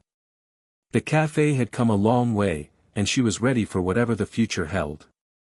The cafe had begun to feel like a well-oiled machine, despite the occasional hiccup, everything was running smoothly. The new changes to the event schedule, along with the intimate acoustic performances, had been well received by both the customers and the surrounding businesses. It felt like Sarah was finally in control again, and that balance she had been seeking was beginning to materialize. But life, as it often does, had a way of throwing curveballs when things seemed too quiet. It was a Tuesday afternoon when the unexpected visitors arrived. Sarah had been in the back of the cafe, preparing for the evening's event, when the doorbell chimed. The usual rush of customers entering during lunch hours wasn't happening, so Sarah glanced up, expecting to see a regular. Instead, two well-dressed men walked in, their presence immediately standing out. Both wore expensive suits and carried an air of confidence that suggested they were no strangers to high-pressure situations. They approached the counter, and Sarah took a deep breath, her instincts telling her that this encounter was about to be anything but ordinary. "Can I help you?" Sarah asked, trying to keep her voice calm despite the uneasy feeling in her gut. The taller of the two men smiled, his expression polite but distant. "Yes, we're looking for Sarah Peterson. Is that you?" Sarah's heart skipped a beat. "That's me," she said, giving them a questioning look. "How can I help you?" "My name is Thomas Gray," the man began, "and this is Richard Howell. We're with a company that specializes in high-end real estate investments." He paused briefly, assessing her reaction. "We've been looking into expanding our portfolio, and we believe your cafe might be a good fit." Sarah blinked, trying to process what he was saying. "Wait, you want to invest in my cafe?" she asked, her tone more curious than anything else. "Not exactly," Thomas replied, leaning in slightly. "We're looking at acquiring successful businesses, especially ones in prime locations like this one. We've been watching your cafe for some time, and we think it has a lot of potential for further growth under our management." The words hit Sarah like a cold wave. She had built this place with so much heart and sweat, and now, these strangers were talking about taking it away from her. It didn't sit well, but she tried to stay composed. "I'm not sure I understand," Sarah said carefully. "Are you saying you want to buy my business?" "Not buy outright," Richard chimed in, a more affable tone in his voice. "We'd prefer to work out a partnership, a mutually beneficial agreement. You'd stay on as the owner, but we'd provide the capital and the expertise to take the cafe to the next level. Think about the possibilities: more locations, larger market reach, better resources." Sarah's mind raced. She wasn't entirely opposed to the idea of growth, but something about their pitch felt off. Was it about the cafe's community, or was it just about making more money? "I'm happy with how the cafe is doing now," Sarah replied, trying to keep her emotions in check. "We're growing, and I've worked really hard to keep the atmosphere here authentic. I'm not sure I'd be open to changing that." Instead, two well-dressed men walked in, their presence immediately standing out. Both wore expensive suits and carried an air of confidence that suggested they were no strangers to high-pressure situations. They approached the counter, and Sarah took a deep breath, her instincts telling her that this encounter was about to be anything but ordinary. "Can I help you?" Sarah asked, trying to keep her voice calm despite the uneasy feeling in her gut. The taller of the two men smiled, his expression polite but distant. "Yes, we're looking for Sarah Peterson. Is that you?" Sarah's heart skipped a beat. "That's me," she said, giving them a questioning look. "How can I help you?" "My name is Thomas Gray," the man began, "and this is Richard Howell. We're with a company that specializes in high-end real estate investments." He paused briefly, assessing her reaction. "We've been looking into expanding our portfolio, and we believe your cafe might be a good fit." Sarah blinked, trying to process what he was saying. "Wait, you want to invest in my cafe?" she asked, her tone more curious than anything else. "Not exactly," Thomas replied, leaning in slightly. "We're looking at acquiring successful businesses, especially ones in prime locations like this one. We've been watching your cafe for some time, and we think it has a lot of potential for further growth under our management." The words hit Sarah like a cold wave. She had built this place with so much heart and sweat, and now, these strangers were talking about taking it away from her. It didn't sit well, but she tried to stay composed. "I'm not sure I understand," Sarah said carefully. "Are you saying you want to buy my business?" "Not buy outright," Richard chimed in, a more affable tone in his voice. "We'd prefer to work out a partnership, a mutually beneficial agreement. You'd stay on as the owner, but we'd provide the capital and the expertise to take the cafe to the next level.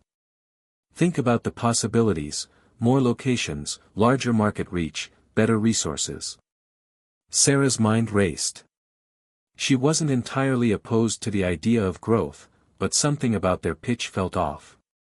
Was it about the cafe's community, or was it just about making more money? "I'm happy with how the cafe is doing now," Sarah replied, trying to keep her emotions in check. "We're growing, and I've worked really hard to keep the atmosphere here authentic. I'm not sure I'd be open to changing that." Thomas leaned back slightly, clearly sensing the resistance in Sarah's tone. "I understand your hesitation. Change can be difficult, especially when it comes to something you've built from the ground up. But think about it. You could expand your reach to other neighborhoods, introduce your brand to new markets, and still maintain the same values you hold dear. We'd just help you get there faster." The tension in the room thickened. Sarah's mind kept returning to the core of what made the cafe special: the community it had built, the relationships with local artists, the commitment to quality over quantity. Could that really be replicated on a larger scale? Could it even be sustained? "I need time to think about this," Sarah said, standing her ground. "This is a big decision, and I can't make it on the spot." Thomas and Richard exchanged a glance, then smiled in unison. "Of course, take all the time you need," Thomas said, his voice smooth. "We're in no rush. We'll leave you with our contact information. Feel free to reach out when you're ready to discuss the details."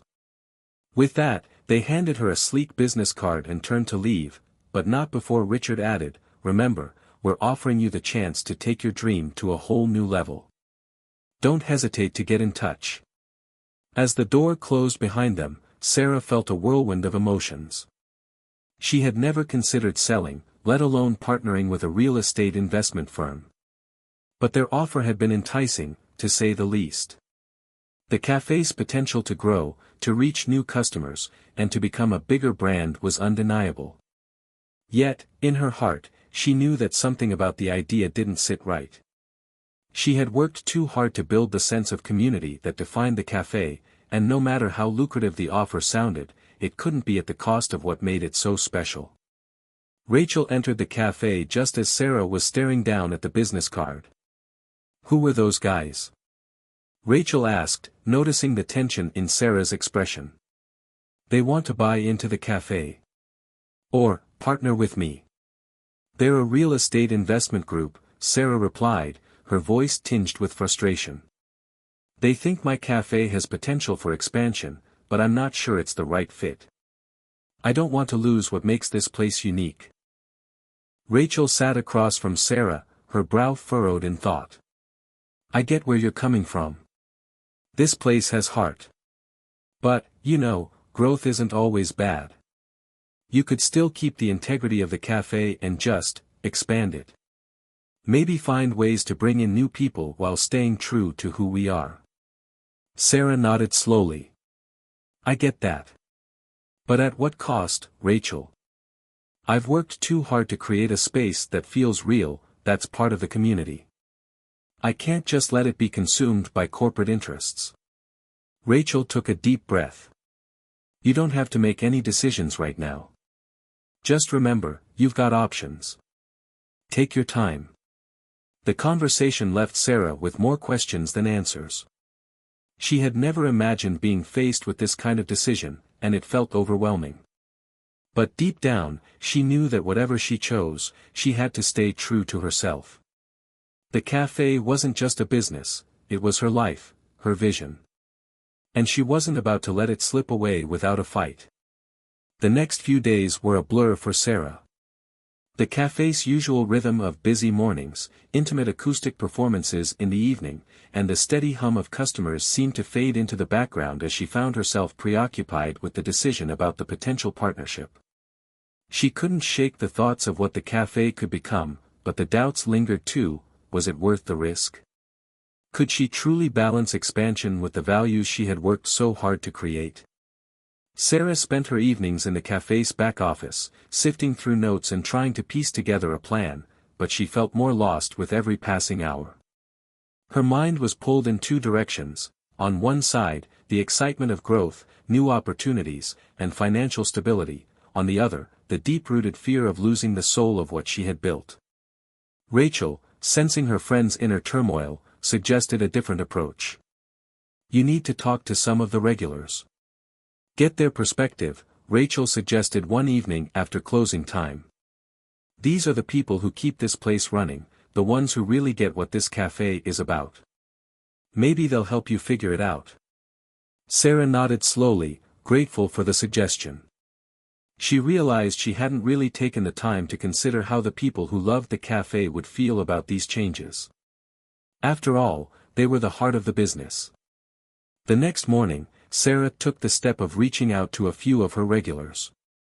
She invited them to the cafe during the quieter hours, just for a conversation, a chance to hear their thoughts. The first person to show up was Claire, a local artist who often visited the cafe with her sketchbook. Claire was a regular at the open mic nights and a staunch supporter of Sarah's vision. She had become not just a customer, but a friend.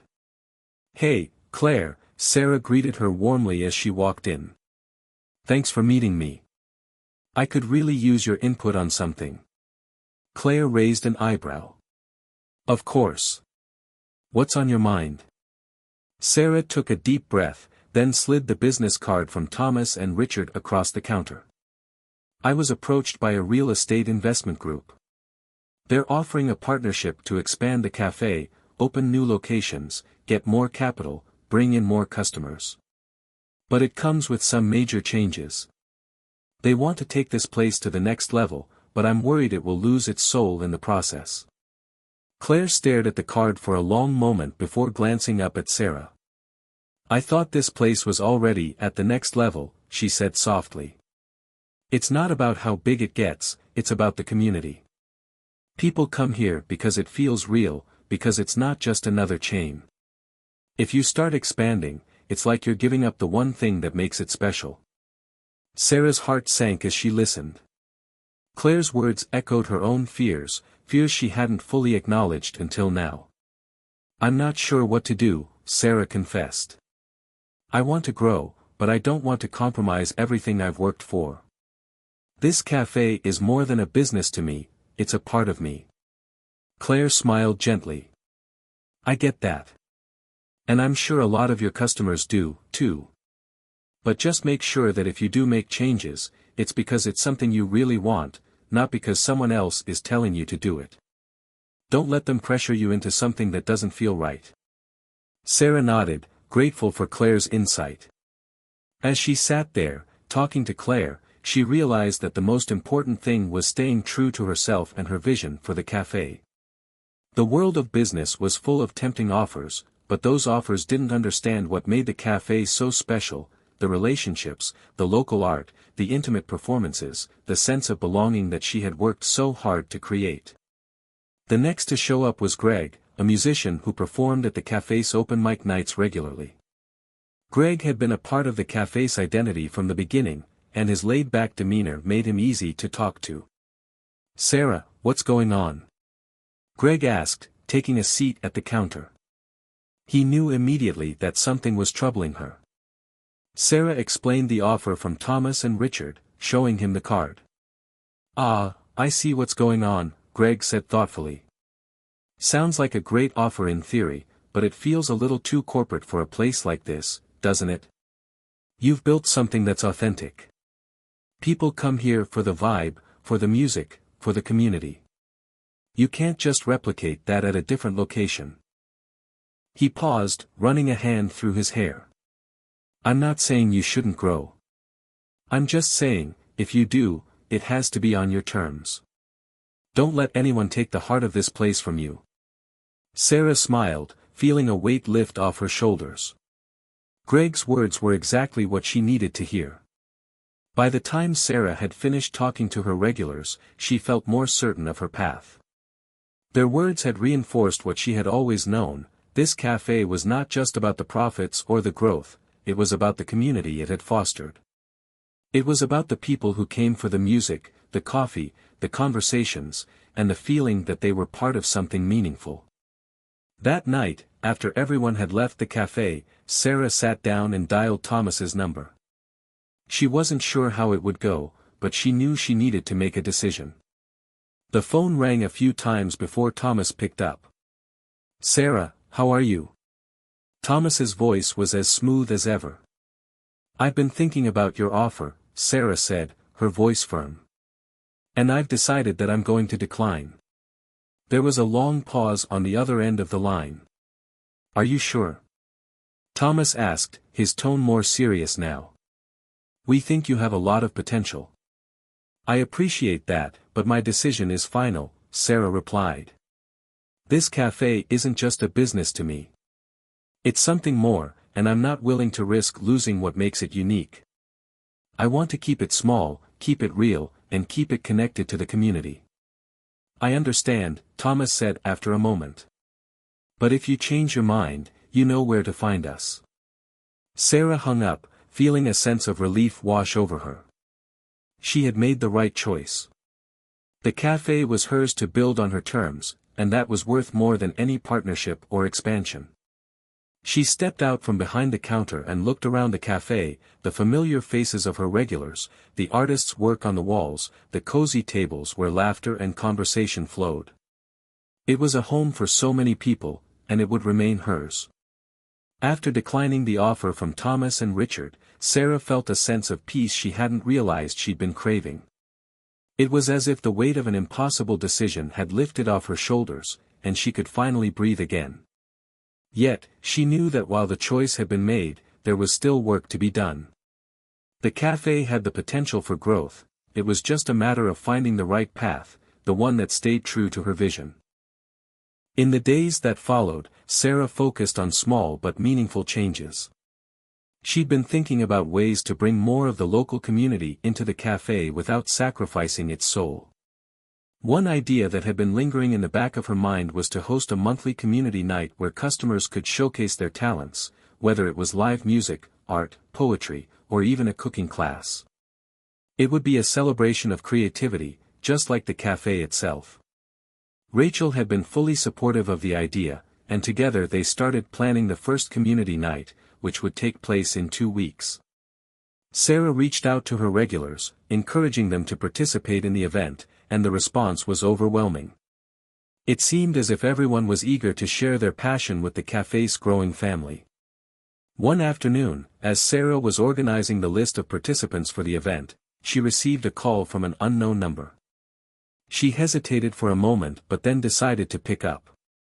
"Hello, this is Sarah," she answered, wondering who it could be. "Hi, Sarah. It's Thomas Gray," came the familiar voice. "I know we didn't exactly see eye to eye before, but I wanted to reach out and offer my congratulations. I admire your decision to keep the cafe as it is. It's rare to see someone stand so firmly for their vision, and I respect that." Sarah blinked in surprise. "Thanks, Thomas. I appreciate you saying that. I know we're in different places professionally, but if you ever want to talk about collaboration in the future, on your terms, of course, I'd be open to it," he continued, his voice softer than before. "We don't need to agree on everything, but I do believe in what you're doing here." Sarah wasn't sure how to respond at first. After everything, she hadn't expected him to reach out with such a thoughtful gesture. She wasn't interested in partnership right now, but she didn't want to close the door entirely. "I'll keep that in mind," Sarah said cautiously. "But for now, I'm focused on building something that's true to me and the community I've built here." "I respect that," Thomas said, his tone genuine. "Just know the offer stands. And if you ever want advice or just need someone to talk to, don't hesitate to reach out." The conversation ended, leaving Sarah feeling conflicted. While she still wasn't sure about partnering with someone like Thomas, it was a reminder that the world of business didn't have to be cutthroat. Sometimes, there were moments of understanding and respect. As Sarah hung up the phone, she couldn't help but think about the future of the cafe. Maybe growth wasn't about opening new locations or chasing after the next big trend. Maybe it was about building stronger connections, creating more opportunities for the local community, and offering a place where people could come together and thrive. The planning for the community night continued in full swing. Sarah and Rachel had come up with a fun twist. They'd set up a pop-up stage at the back of the cafe, giving the performers a chance to showcase their talents in an intimate, informal setting. They'd also created a sign-up sheet where anyone could share their talents, no matter how big or small. The night of the event arrived, and the cafe was buzzing with excitement. There was a sense of warmth in the air, the kind that only comes from a place that feels like home. The usual hustle and bustle of a typical evening were replaced by an eager anticipation. Sarah couldn't help but smile as she looked around, seeing the familiar faces of regulars and new visitors alike, all coming together for the same purpose, to celebrate the creativity and diversity of the community. Rachel had set up a display of local artwork, and a few musicians had already started tuning their instruments in the corner. The cafe had never looked more alive. It wasn't just about coffee anymore, it was about the connections people made here, the experiences they shared, and the bonds that were being formed. The first performance of the night was by Claire, the artist who had offered Sarah such valuable advice. She stood in front of the crowd, sketchbook in hand, and shared a series of her recent works. The crowd was mesmerized, captivated by the beauty of her art, and it didn't take long before people were approaching her to ask questions or discuss the stories behind her pieces. The cafe had become not just a place to sip coffee, but a place for people to showcase who they were and what they loved. Next, a group of local musicians took the stage. They played a mix of folk and indie tunes, the melodies drifting through the cafe like an easy breeze. Sarah watched as customers, old and new, swayed and sang along, a sense of belonging filling the space. For the first time in weeks, she felt completely at peace with where she was. This was the direction she wanted to go in, a place of connection, creativity, and community. As the night went on, Sarah couldn't help but feel a surge of pride. She had created something that was more than just a business. It was a haven for local artists, a place for people to come together, and an anchor in the community. When the final performance ended, and the last of the guests filtered out, Rachel pulled Sarah aside. "This was incredible," she said, her face lit up with excitement. "I knew this would work, but I didn't realize just how much it would mean to people. You've really created something special here." Sarah smiled, feeling a warmth in her chest. "It's not just me. It's everyone. We're building something that's bigger than just the cafe." And in that moment, Sarah realized she had found her answer. It wasn't about expanding or chasing after corporate partnerships. It was about staying true to what made her cafe unique, its connection to the people, the community, and the creativity that flowed through every cup of coffee and every conversation. For the first time in a long while, Sarah felt like she was exactly where she was meant to be. Yet, just as Sarah was starting to settle into this new rhythm, her phone rang one morning, breaking the calm. The number was unfamiliar, and for a split second, she hesitated before answering. "Hello?" she said, curious. "Sarah," came the voice on the other end, and she immediately recognized it. It was Thomas Gray. "Thomas," Sarah said, her voice cautious. "What's up?" "I know we haven't spoken in a while," Thomas said, "but I wanted to check in and see how things were going with you and the cafe. I've been hearing a lot of great things about the community night. It sounds like you're onto something really special." Sarah was taken aback. She hadn't expected to hear from him so soon, let alone receive such positive feedback. "Thanks, Thomas," she said, her voice more guarded. "It went really well. It felt great to see the community come together." "That's what I wanted to talk to you about," Thomas continued. "I've been doing a lot of thinking, and I realize I might have underestimated what you're building here. The way you've created something so personal, so rooted in the community, it's impressive. But I've also been thinking about how I might be able to help you further, in a way that aligns with your vision." Sarah felt a pang of uncertainty. "I'm not sure what you mean," she replied carefully. "I've already declined your partnership offer, and I'm happy with the direction I'm taking." "I understand," Thomas said, his tone calm and respectful. "I'm not trying to change your mind about the partnership, not at all. What I'm proposing is different. I'd like to help you grow in a way that stays true to the cafe's essence. I've been talking to some people in my network, people who could potentially help you with your next steps, whether it's finding a way to scale the community nights or even help with funding for local artists to perform here. It's about supporting what you're already doing, not changing it." Sarah listened carefully. While she had initially been wary of Thomas's business approach, his tone now seemed different, more like an ally than a businessman. "You're talking about something more like a sponsorship?" she asked, trying to make sense of his offer. "In a way, yes. But it's more than just money. It's about providing resources and creating opportunities that could benefit you and the local artists you're supporting. For instance, we could help fund the materials for the art shows or even help promote the open mic nights to a larger audience. I'm not talking about taking control or compromising your vision. I just want to see you thrive." There was a long pause as Sarah absorbed his words. It was a tempting offer. After all, the community nights had been a success, but there was so much more potential that Sarah knew she couldn't reach on her own. She'd been struggling with how to fund future events, to make them more accessible, and now here was someone offering support, without asking her to sacrifice the integrity of what she'd built. "I don't know," Sarah said, her voice uncertain. "It's just hard to trust offers like this after everything that's happened." "I get that," Thomas said, his voice understanding. "I'm not asking you to jump into anything without thinking it through. I'm just offering a way to help, in a way that keeps you in control. You'll be making the decisions, and we'll simply be backing you up. No strings attached." Sarah was quiet for a long moment, weighing the offer. She had learned to trust her gut over the years, and her gut was telling her that there might be something to this. But she wasn't ready to dive in just yet. "I need some time to think about it," Sarah finally said. "I'll talk it over with my team, and we'll go from there." "That's all I'm asking for," Thomas replied.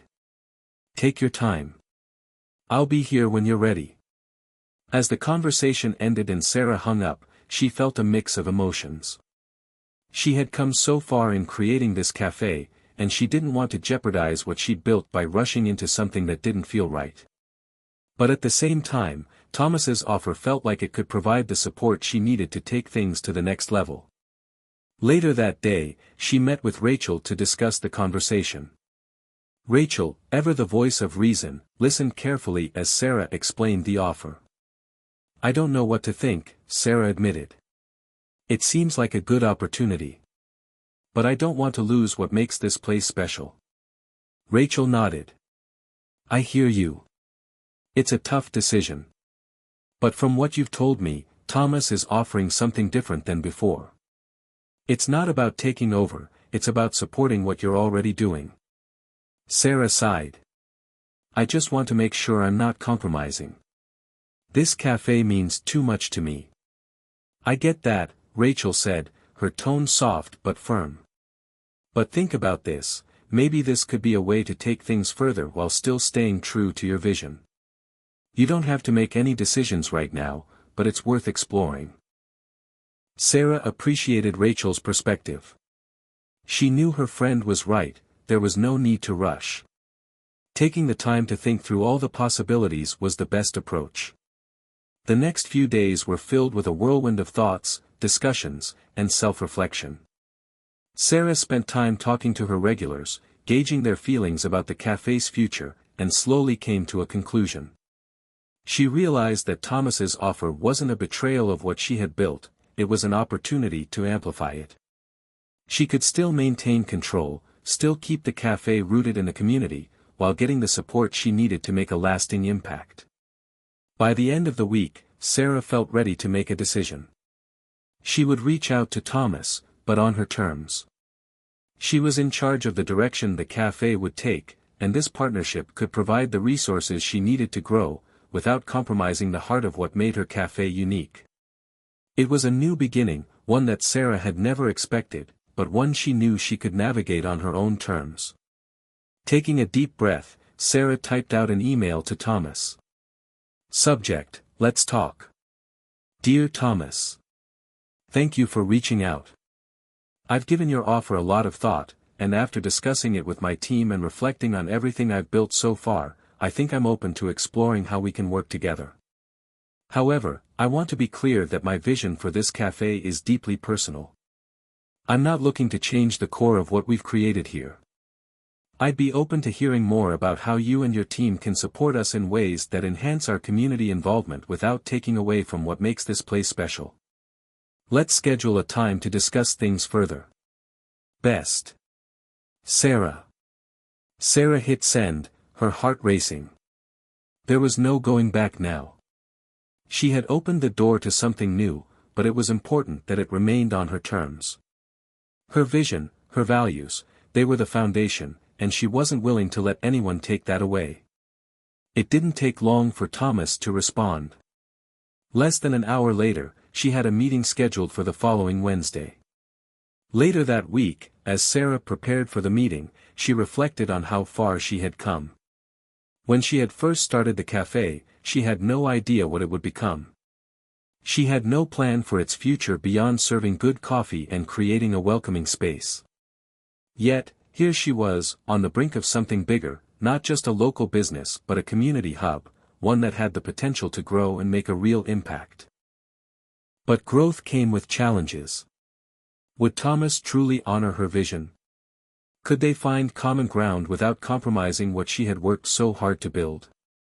On Wednesday morning, Sarah arrived at the cafe early to prepare for the meeting. She and Rachel spent some time making sure everything was in order, cleaning up, setting up the back corner where they'd have the conversation. Sarah didn't want it to feel like a corporate pitch meeting, she wanted it to feel personal, warm, and open, just like the cafe itself. When Thomas arrived, he was alone, a relief to Sarah. She appreciated that it wasn't a big, intimidating team trying to sell her a grand idea. It was just him, and she could talk to him directly, without any pressure. "Good morning, Sarah," Thomas greeted her with a smile. "I hope I'm not interrupting anything." "Not at all," Sarah replied, offering him a warm smile in return. "I'm glad you could make it." They sat down at a table near the windows, and Sarah offered him a cup of coffee.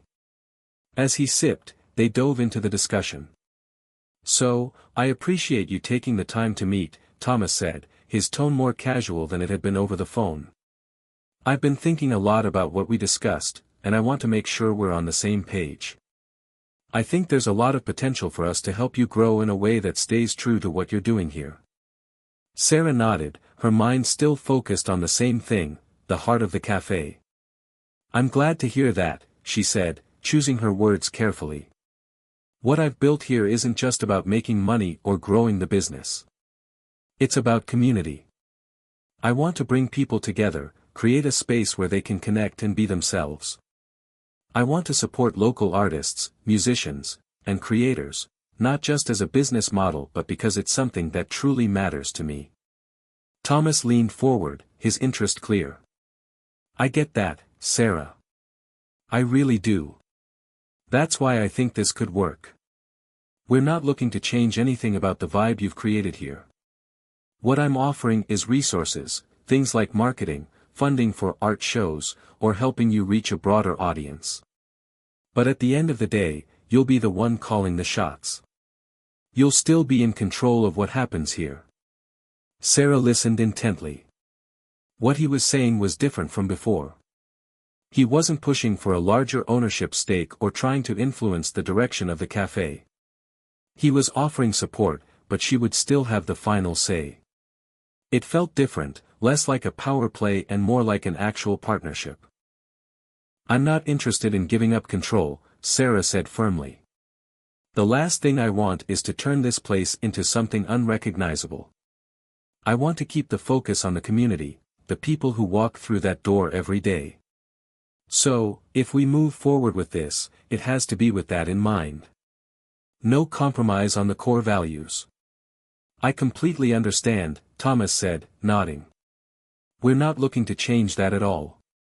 In fact, I think we can help you bring that vision to life on a bigger scale. There's so much potential here, Sarah. You've already built a loyal base of customers, and there's so much more we can do to bring even more people into this space. But, like I said, you'll remain in charge of everything." Sarah took a moment to think. The offer was tempting. It could provide the resources she needed to bring in new artists, improve the space, and make the cafe even more of a cultural hub. But it was important to her that they understood the boundaries. She wasn't going to let anyone change what the cafe meant to her. Finally, she looked up and met Thomas's gaze. "All right. I think we can explore this, but only on the condition that my vision remains the priority. I'm willing to take a chance, but I won't let it get in the way of what this place stands for." Thomas smiled, and for the first time, Sarah felt like they were truly on the same page.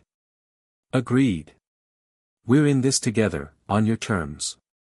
The meeting concluded with mutual respect and an understanding that this was the beginning of something new, but it would remain grounded in the values Sarah had spent so long building.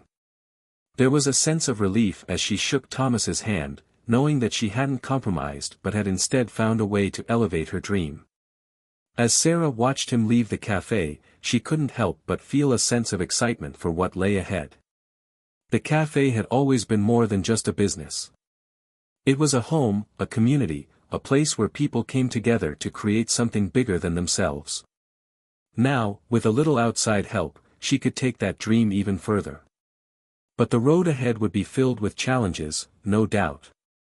And as Sarah stared out the window, watching the sunlight filter through the trees outside, she realized that no matter what, she was ready for it. The days after her meeting with Thomas felt like a whirlwind. Sarah had agreed to move forward with the collaboration, but she knew that she was entering a new phase. While she was excited about the possibilities, a part of her remained cautious. Could she really maintain the balance between growth and staying true to the heart of her cafe? As Sarah worked through the details of the partnership, she continued with the everyday tasks of running the cafe, making sure to keep the personal touch that had made it so special. The cafe was thriving, more people were coming in, new faces, even tourists who had heard about the community nights and art shows. There was a sense of excitement in the air, but the work was just beginning. The first step of the partnership was meeting with the marketing team that Thomas had connected her with. They had big ideas, social media campaigns, paid ads, influencer partnerships, and it all sounded promising. But as Sarah sat across from the team in the conference room, her mind kept wandering. She wasn't sure if she was ready to dive into all of this. The marketing team laid out their strategy. The first step would be an online campaign, featuring local artists and musicians. They proposed a grand reopening event, which would tie in with the launch of their social media strategy. Sarah could feel the pressure building as the team presented their ideas, one after another. It was all so fast-paced and high-energy, so different from the slow, organic growth she had always envisioned for the cafe. "Sarah," one of the marketers said, snapping her out of her thoughts. "This campaign could really put you on the map. We want to showcase the authenticity of your cafe, while also driving people to visit. What do you think?" Sarah's hands tightened around the mug of coffee in front of her. She took a slow breath, trying to steady her nerves. It wasn't that she didn't want to grow, it was just that she didn't want to lose the essence of what she had worked so hard to create. "I appreciate the ideas," Sarah said slowly, "but I think we need to slow down a bit. This cafe is about community, about connection. We can't lose sight of that just to chase numbers. I want to make sure we stay grounded." The marketing team nodded, though they seemed a little disappointed. They had their sights set on a larger vision. But Sarah wasn't going to be swayed. She had learned from the past how easily things could spiral out of control, and she wasn't willing to let that happen again. Later that day, Sarah met up with Rachel to talk about the meeting. "So, how did it go?" Rachel asked as they sat down at a corner table, sipping coffee. "It was overwhelming," Sarah admitted. "The marketing team has these grand plans, but I'm not sure I'm ready for that kind of scale. It feels like a lot of pressure, and I don't want to lose the personal touch we've built here." Rachel raised an eyebrow. "I get that. It's hard to balance growth with staying true to your roots. But maybe you don't have to go all in with everything they're suggesting. You can still make it work while keeping things real." Sarah nodded, feeling reassured by her friend's words. "I think I need to be more selective. Maybe we can do smaller campaigns, keep things local, focus on the community aspect."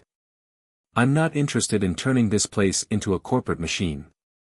I just want to help it grow in a way that makes sense. That sounds like a good approach, Rachel said. You've built something special here. You don't want to let someone else's vision overshadow your own.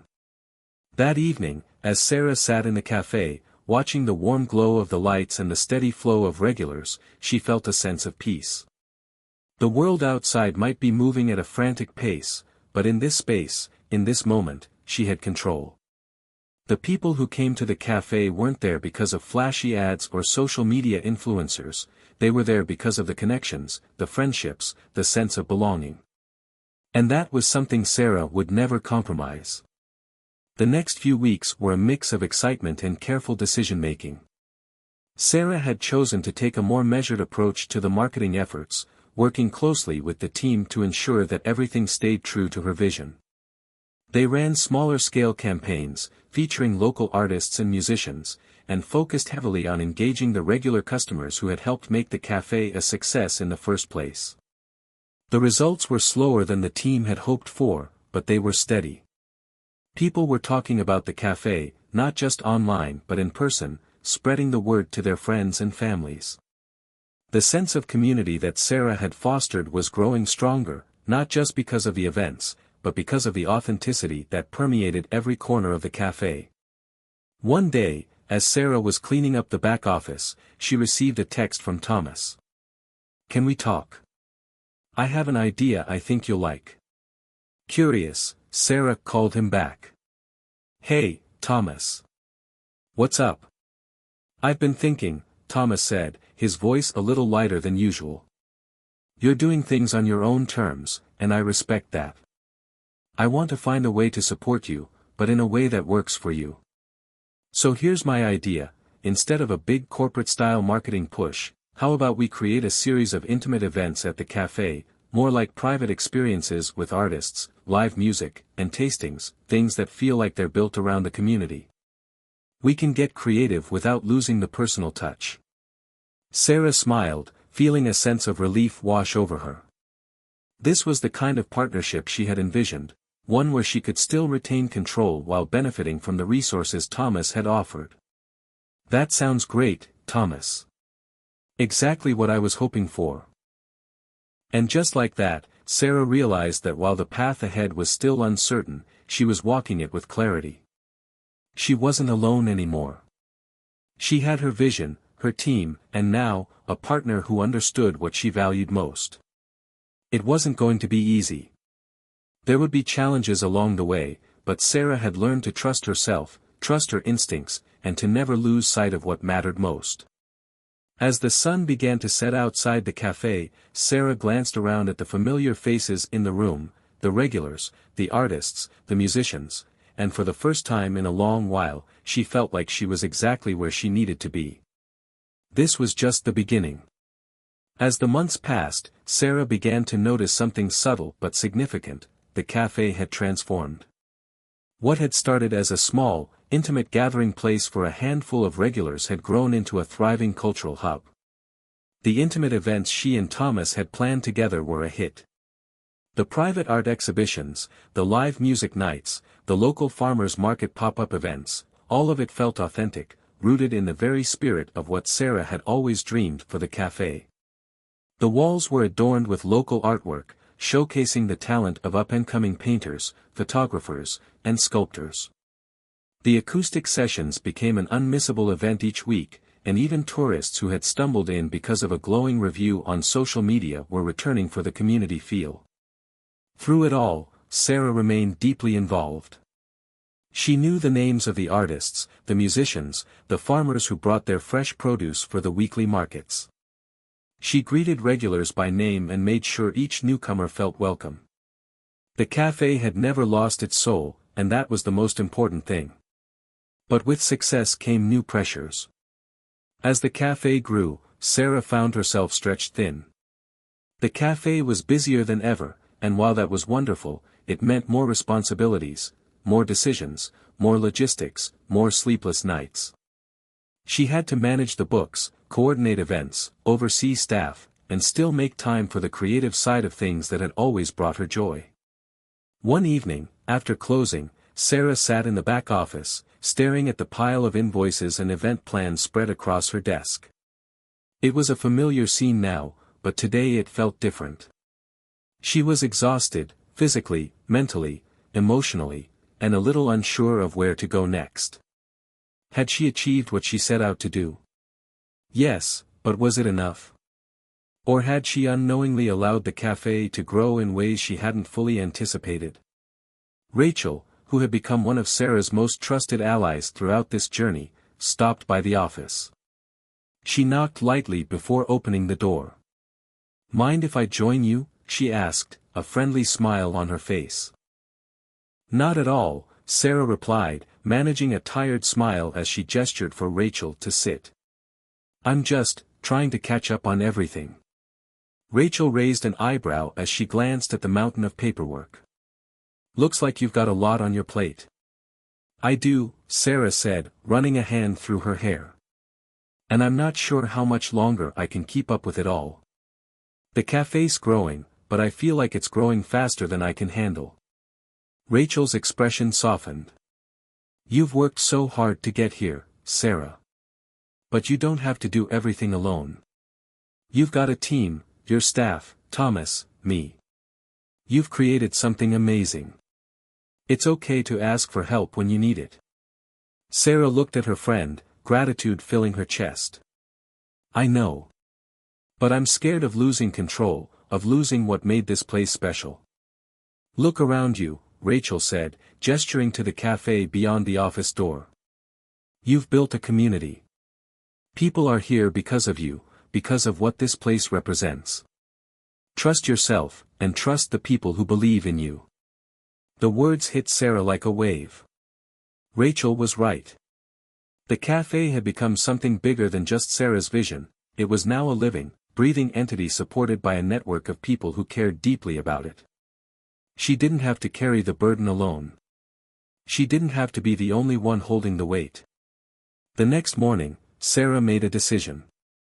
She reached out to Thomas and suggested they hire a cafe manager, a trusted person who could help manage the daily operations. It wasn't a decision she made lightly, but it was the right one. The cafe had outgrown her ability to manage every single detail on her own, and she needed someone who could help take some of the load off her shoulders. Within a week, they had hired a manager, a young woman named Lily who had worked in hospitality for years and had a deep appreciation for what Sarah had built. She quickly integrated into the team and took charge of the day-to-day operations, leaving Sarah to focus on the creative aspects that had always been her passion. With Lily's help, Sarah found herself breathing again. The weight of responsibility was still there, but it was more manageable now. She had more time to connect with the artists, organize events, and explore new ideas for the cafe's future.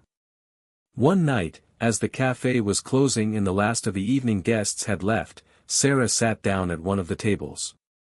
Rachel joined her with 2 cups of coffee in hand. They clinked their cups together in a quiet toast. "To new beginnings," Sarah said softly, her voice filled with a sense of peace. "To community," Rachel replied, her smile warm and sincere. Sarah looked around the cafe, this space that had once been a dream, a vision she could hardly put into words. Now it was a place of connection, a testament to hard work, perseverance, and the belief that dreams could come true. She wasn't just a business owner anymore, she was a leader in her community, a creator of spaces where people could come together, share their stories, and find belonging. As Sarah looked out the window at the city lights beyond, she knew this was only the beginning. The cafe had already come so far, but there was so much more to do, so much more to give. She was ready for whatever came next. It had been 6 months since Sarah's decision to hire Lily as the cafe's manager. The cafe was thriving, and Sarah had finally found the balance she had been searching for. The weight of constant decision-making had lightened, and the creative space she had craved had returned to her life. Lily was doing an excellent job running the day-to-day operations, giving Sarah the freedom to focus on the community-building aspect of the cafe, which had always been her true passion. But as the cafe continued to flourish, Sarah found herself thinking about the future. The success she had built in such a short time was exhilarating, yet she knew that there was always more to learn, more to grow. Could she take the cafe to the next level while maintaining its integrity? Should she expand? And if so, how could she ensure that each new location would have the same heart as the original? One evening, as Sarah sat in the back office working on some new event ideas, she received a text from Thomas. "Hey, can we talk? I have something exciting to share." Curious, Sarah called him back. Thomas had been instrumental in her journey so far, helping her navigate the challenges of scaling the cafe while staying true to its core values. He had always been supportive of her ideas, but Sarah knew that his business mind was always thinking several steps ahead. "Hey, Thomas. What's up?" she asked. "I've been thinking about how well the cafe is doing," he began, his tone thoughtful. "And I think it might be time to start considering expansion. Not in the traditional way, I'm not talking about turning your cafe into a chain or losing that personal touch. But we've built something special here, and there are other communities that could really benefit from a place like this. We could start small, maybe just one more location. What do you think?" Sarah paused. The idea of expansion had been on her mind before, but she had always pushed it to the back of her mind, fearing that the essence of the cafe would get lost in the process. But now, with everything that had been achieved, the thought of spreading her vision to other places didn't seem as daunting as it once had. "I don't know, Thomas," Sarah admitted, her voice filled with uncertainty. "I'm just not sure how we can keep the heart of this place intact when we grow. What if it's too much? What if I lose control?" "You've already proven that you can build something meaningful," Thomas said gently. "And you've got the team to back you up. You don't have to do it alone. We could find a location that mirrors the vibe of this place, a community-driven space where people feel welcome, just like here." Sarah took a deep breath. She had always dreamed of making a difference in her community. Could she truly replicate the sense of belonging and warmth that had been the foundation of the cafe? What if opening a second location allowed her to share that feeling with even more people? I think we should at least explore the idea," Sarah said, feeling a new sense of determination rising within her. "But we need to make sure it feels just as authentic. I don't want to rush it." "Of course," Thomas replied, his voice filled with understanding. "We'll take our time, find the right place, and ensure it aligns with your vision." The following weeks were filled with excitement and nervous anticipation. Sarah, Thomas, and Lily started scouting potential locations, visiting neighborhoods, and talking to local leaders. It wasn't about finding the biggest or most lucrative area, it was about finding a community that needed the kind of space Sarah had built in her original cafe. A place where people could gather, create, and connect. Eventually, they found a location in a small but up-and-coming neighborhood that felt perfect. It was tucked away on a quiet street, surrounded by families, small shops, and a growing art scene. The area had the same sense of intimacy and potential that Sarah had felt when she first opened the cafe. With a sense of purpose, Sarah signed the lease for the new location. It felt like a leap of faith, but it was one she was ready to take. She was determined to make sure the new cafe stayed true to its roots, community-driven, creative, and welcoming to all. As the renovation work began, Sarah and her team worked tirelessly to transform the space into something special. They brought in local artists to help design the interior, created a new menu inspired by the original cafe's offerings, and planned events that would draw in the neighborhood. It wasn't going to be an exact replica of the first cafe, it would be its own unique space, but still carry the same spirit. The grand opening day of the second cafe arrived, and Sarah couldn't have been more nervous. She stood outside, watching as the final touches were added to the sign, and the first customers began to trickle in. She had poured everything into making this new location feel like home, but would it be accepted? Would it resonate with the new community? The doors swung open, and the scent of freshly brewed coffee and baked goods filled the air. Sarah greeted the first customers with a smile, her heart racing in her chest. The space was buzzing with energy, there were people gathered around tables, chatting and laughing, just like the original cafe. The art on the walls was vibrant, and the music played softly in the background. It felt like home. As the day went on, Sarah watched in awe as the cafe filled with people, locals who had heard about the grand opening, tourists looking for a unique place to visit, and even artists who had come to see the new space. The cafe had its own vibe, its own character, but it still felt like the same place that had started with just a dream and a small coffee machine. By the end of the evening, Sarah was exhausted but filled with a deep sense of accomplishment. She stood behind the counter, wiping down surfaces as the last customers filtered out. The day had been a success beyond what she had hoped for. But more than the success of the cafe, what mattered most was that she had stayed true to her vision. She looked up to see Rachel walking through the door. "I knew I'd find you here," Rachel said with a grin. "Congratulations, Sarah. This place is amazing." Sarah smiled, feeling the weight of the moment.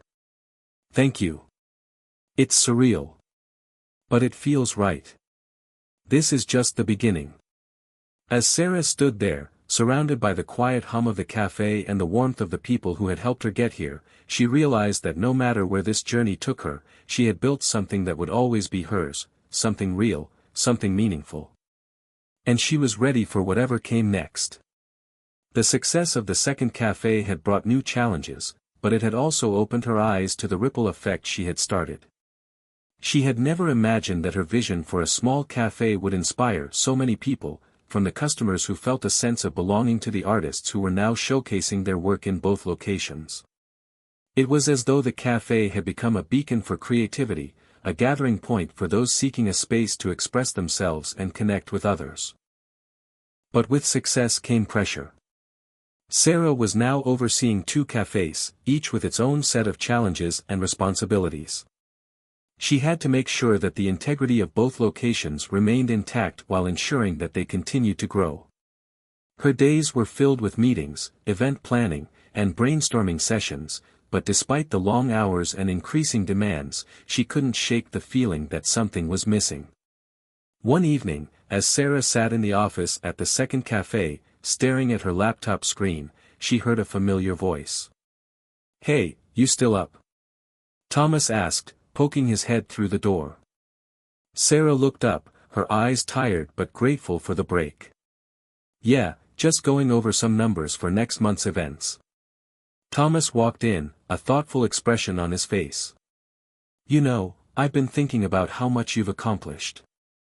And I know things are busy, but I feel like you're holding yourself back from something." Sarah raised an eyebrow. "What do you mean?" "I mean, you're constantly running the show, 2 cafes, events, everything. But I think you're still afraid to take that next big step," Thomas said, sitting down across from her. "You've built something incredible, but I see you hesitating. There's something more waiting for you." Sarah leaned back in her chair, processing his words.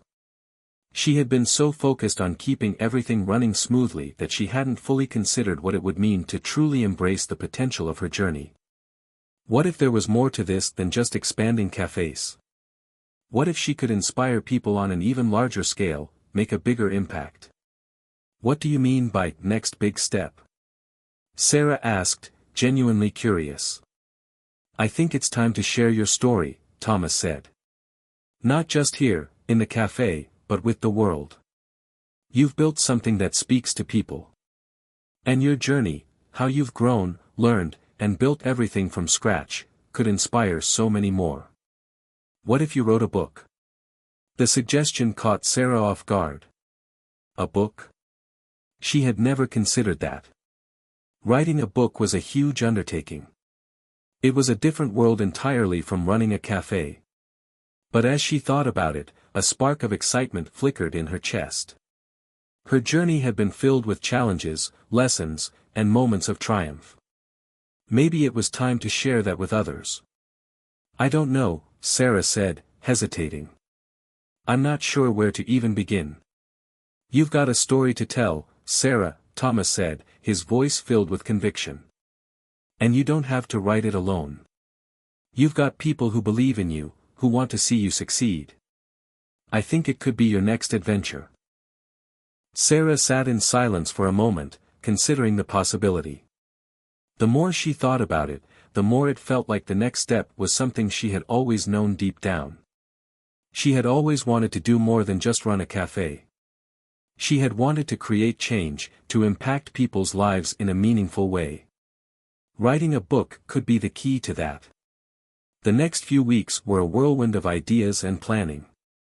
Sarah started outlining the book, thinking about how she could tell the story of her journey, from the early days of struggling to open the cafe to the moments of doubt and the incredible triumphs along the way.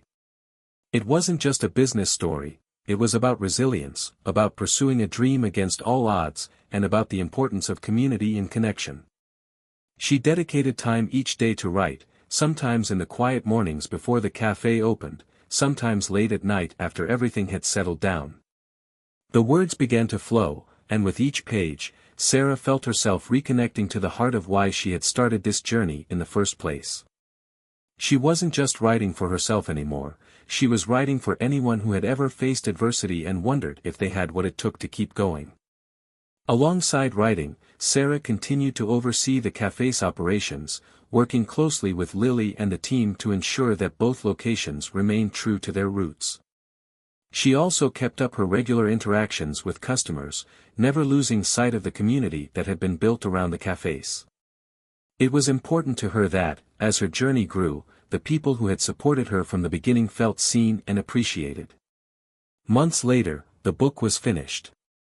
It was titled Brewed Dreams, A Journey from Coffee Beans to Community, a title that captured both the literal and metaphorical journey she had taken. Sarah was proud of what she had accomplished, but the real test was yet to come. Would the world embrace her story? With the help of Thomas and a publishing team, Sarah released the book to critical acclaim. It was more than just a business memoir, it was an inspiring story of determination, hope, and the power of following one's passion. The book resonated with people across the world, and Sarah received letters, emails, and messages from people who had been touched by her words. Some wrote to say that her story had inspired them to start their own businesses, while others shared how it had helped them find hope during difficult times. As the book's success grew, Sarah realized that she had reached more people than she ever could have imagined. She had not only created a community in the cafes but had also started a ripple effect that extended far beyond the walls of her coffee shops. The cafe was more than just a business, it was a symbol of what could happen when people dared to dream and take risks. And with that, Sarah knew that her journey was far from over. There were more stories to tell, more communities to build, and more lives to touch. The cafe had been the beginning, but the possibilities ahead of her were endless. She raised her cup of coffee, as she did every morning, and smiled. This was just the beginning. Hit subscribe and leave a comment with where you're watching from. This story might just spark a new beginning. What's one thing that always pushes you forward, even when things get tough?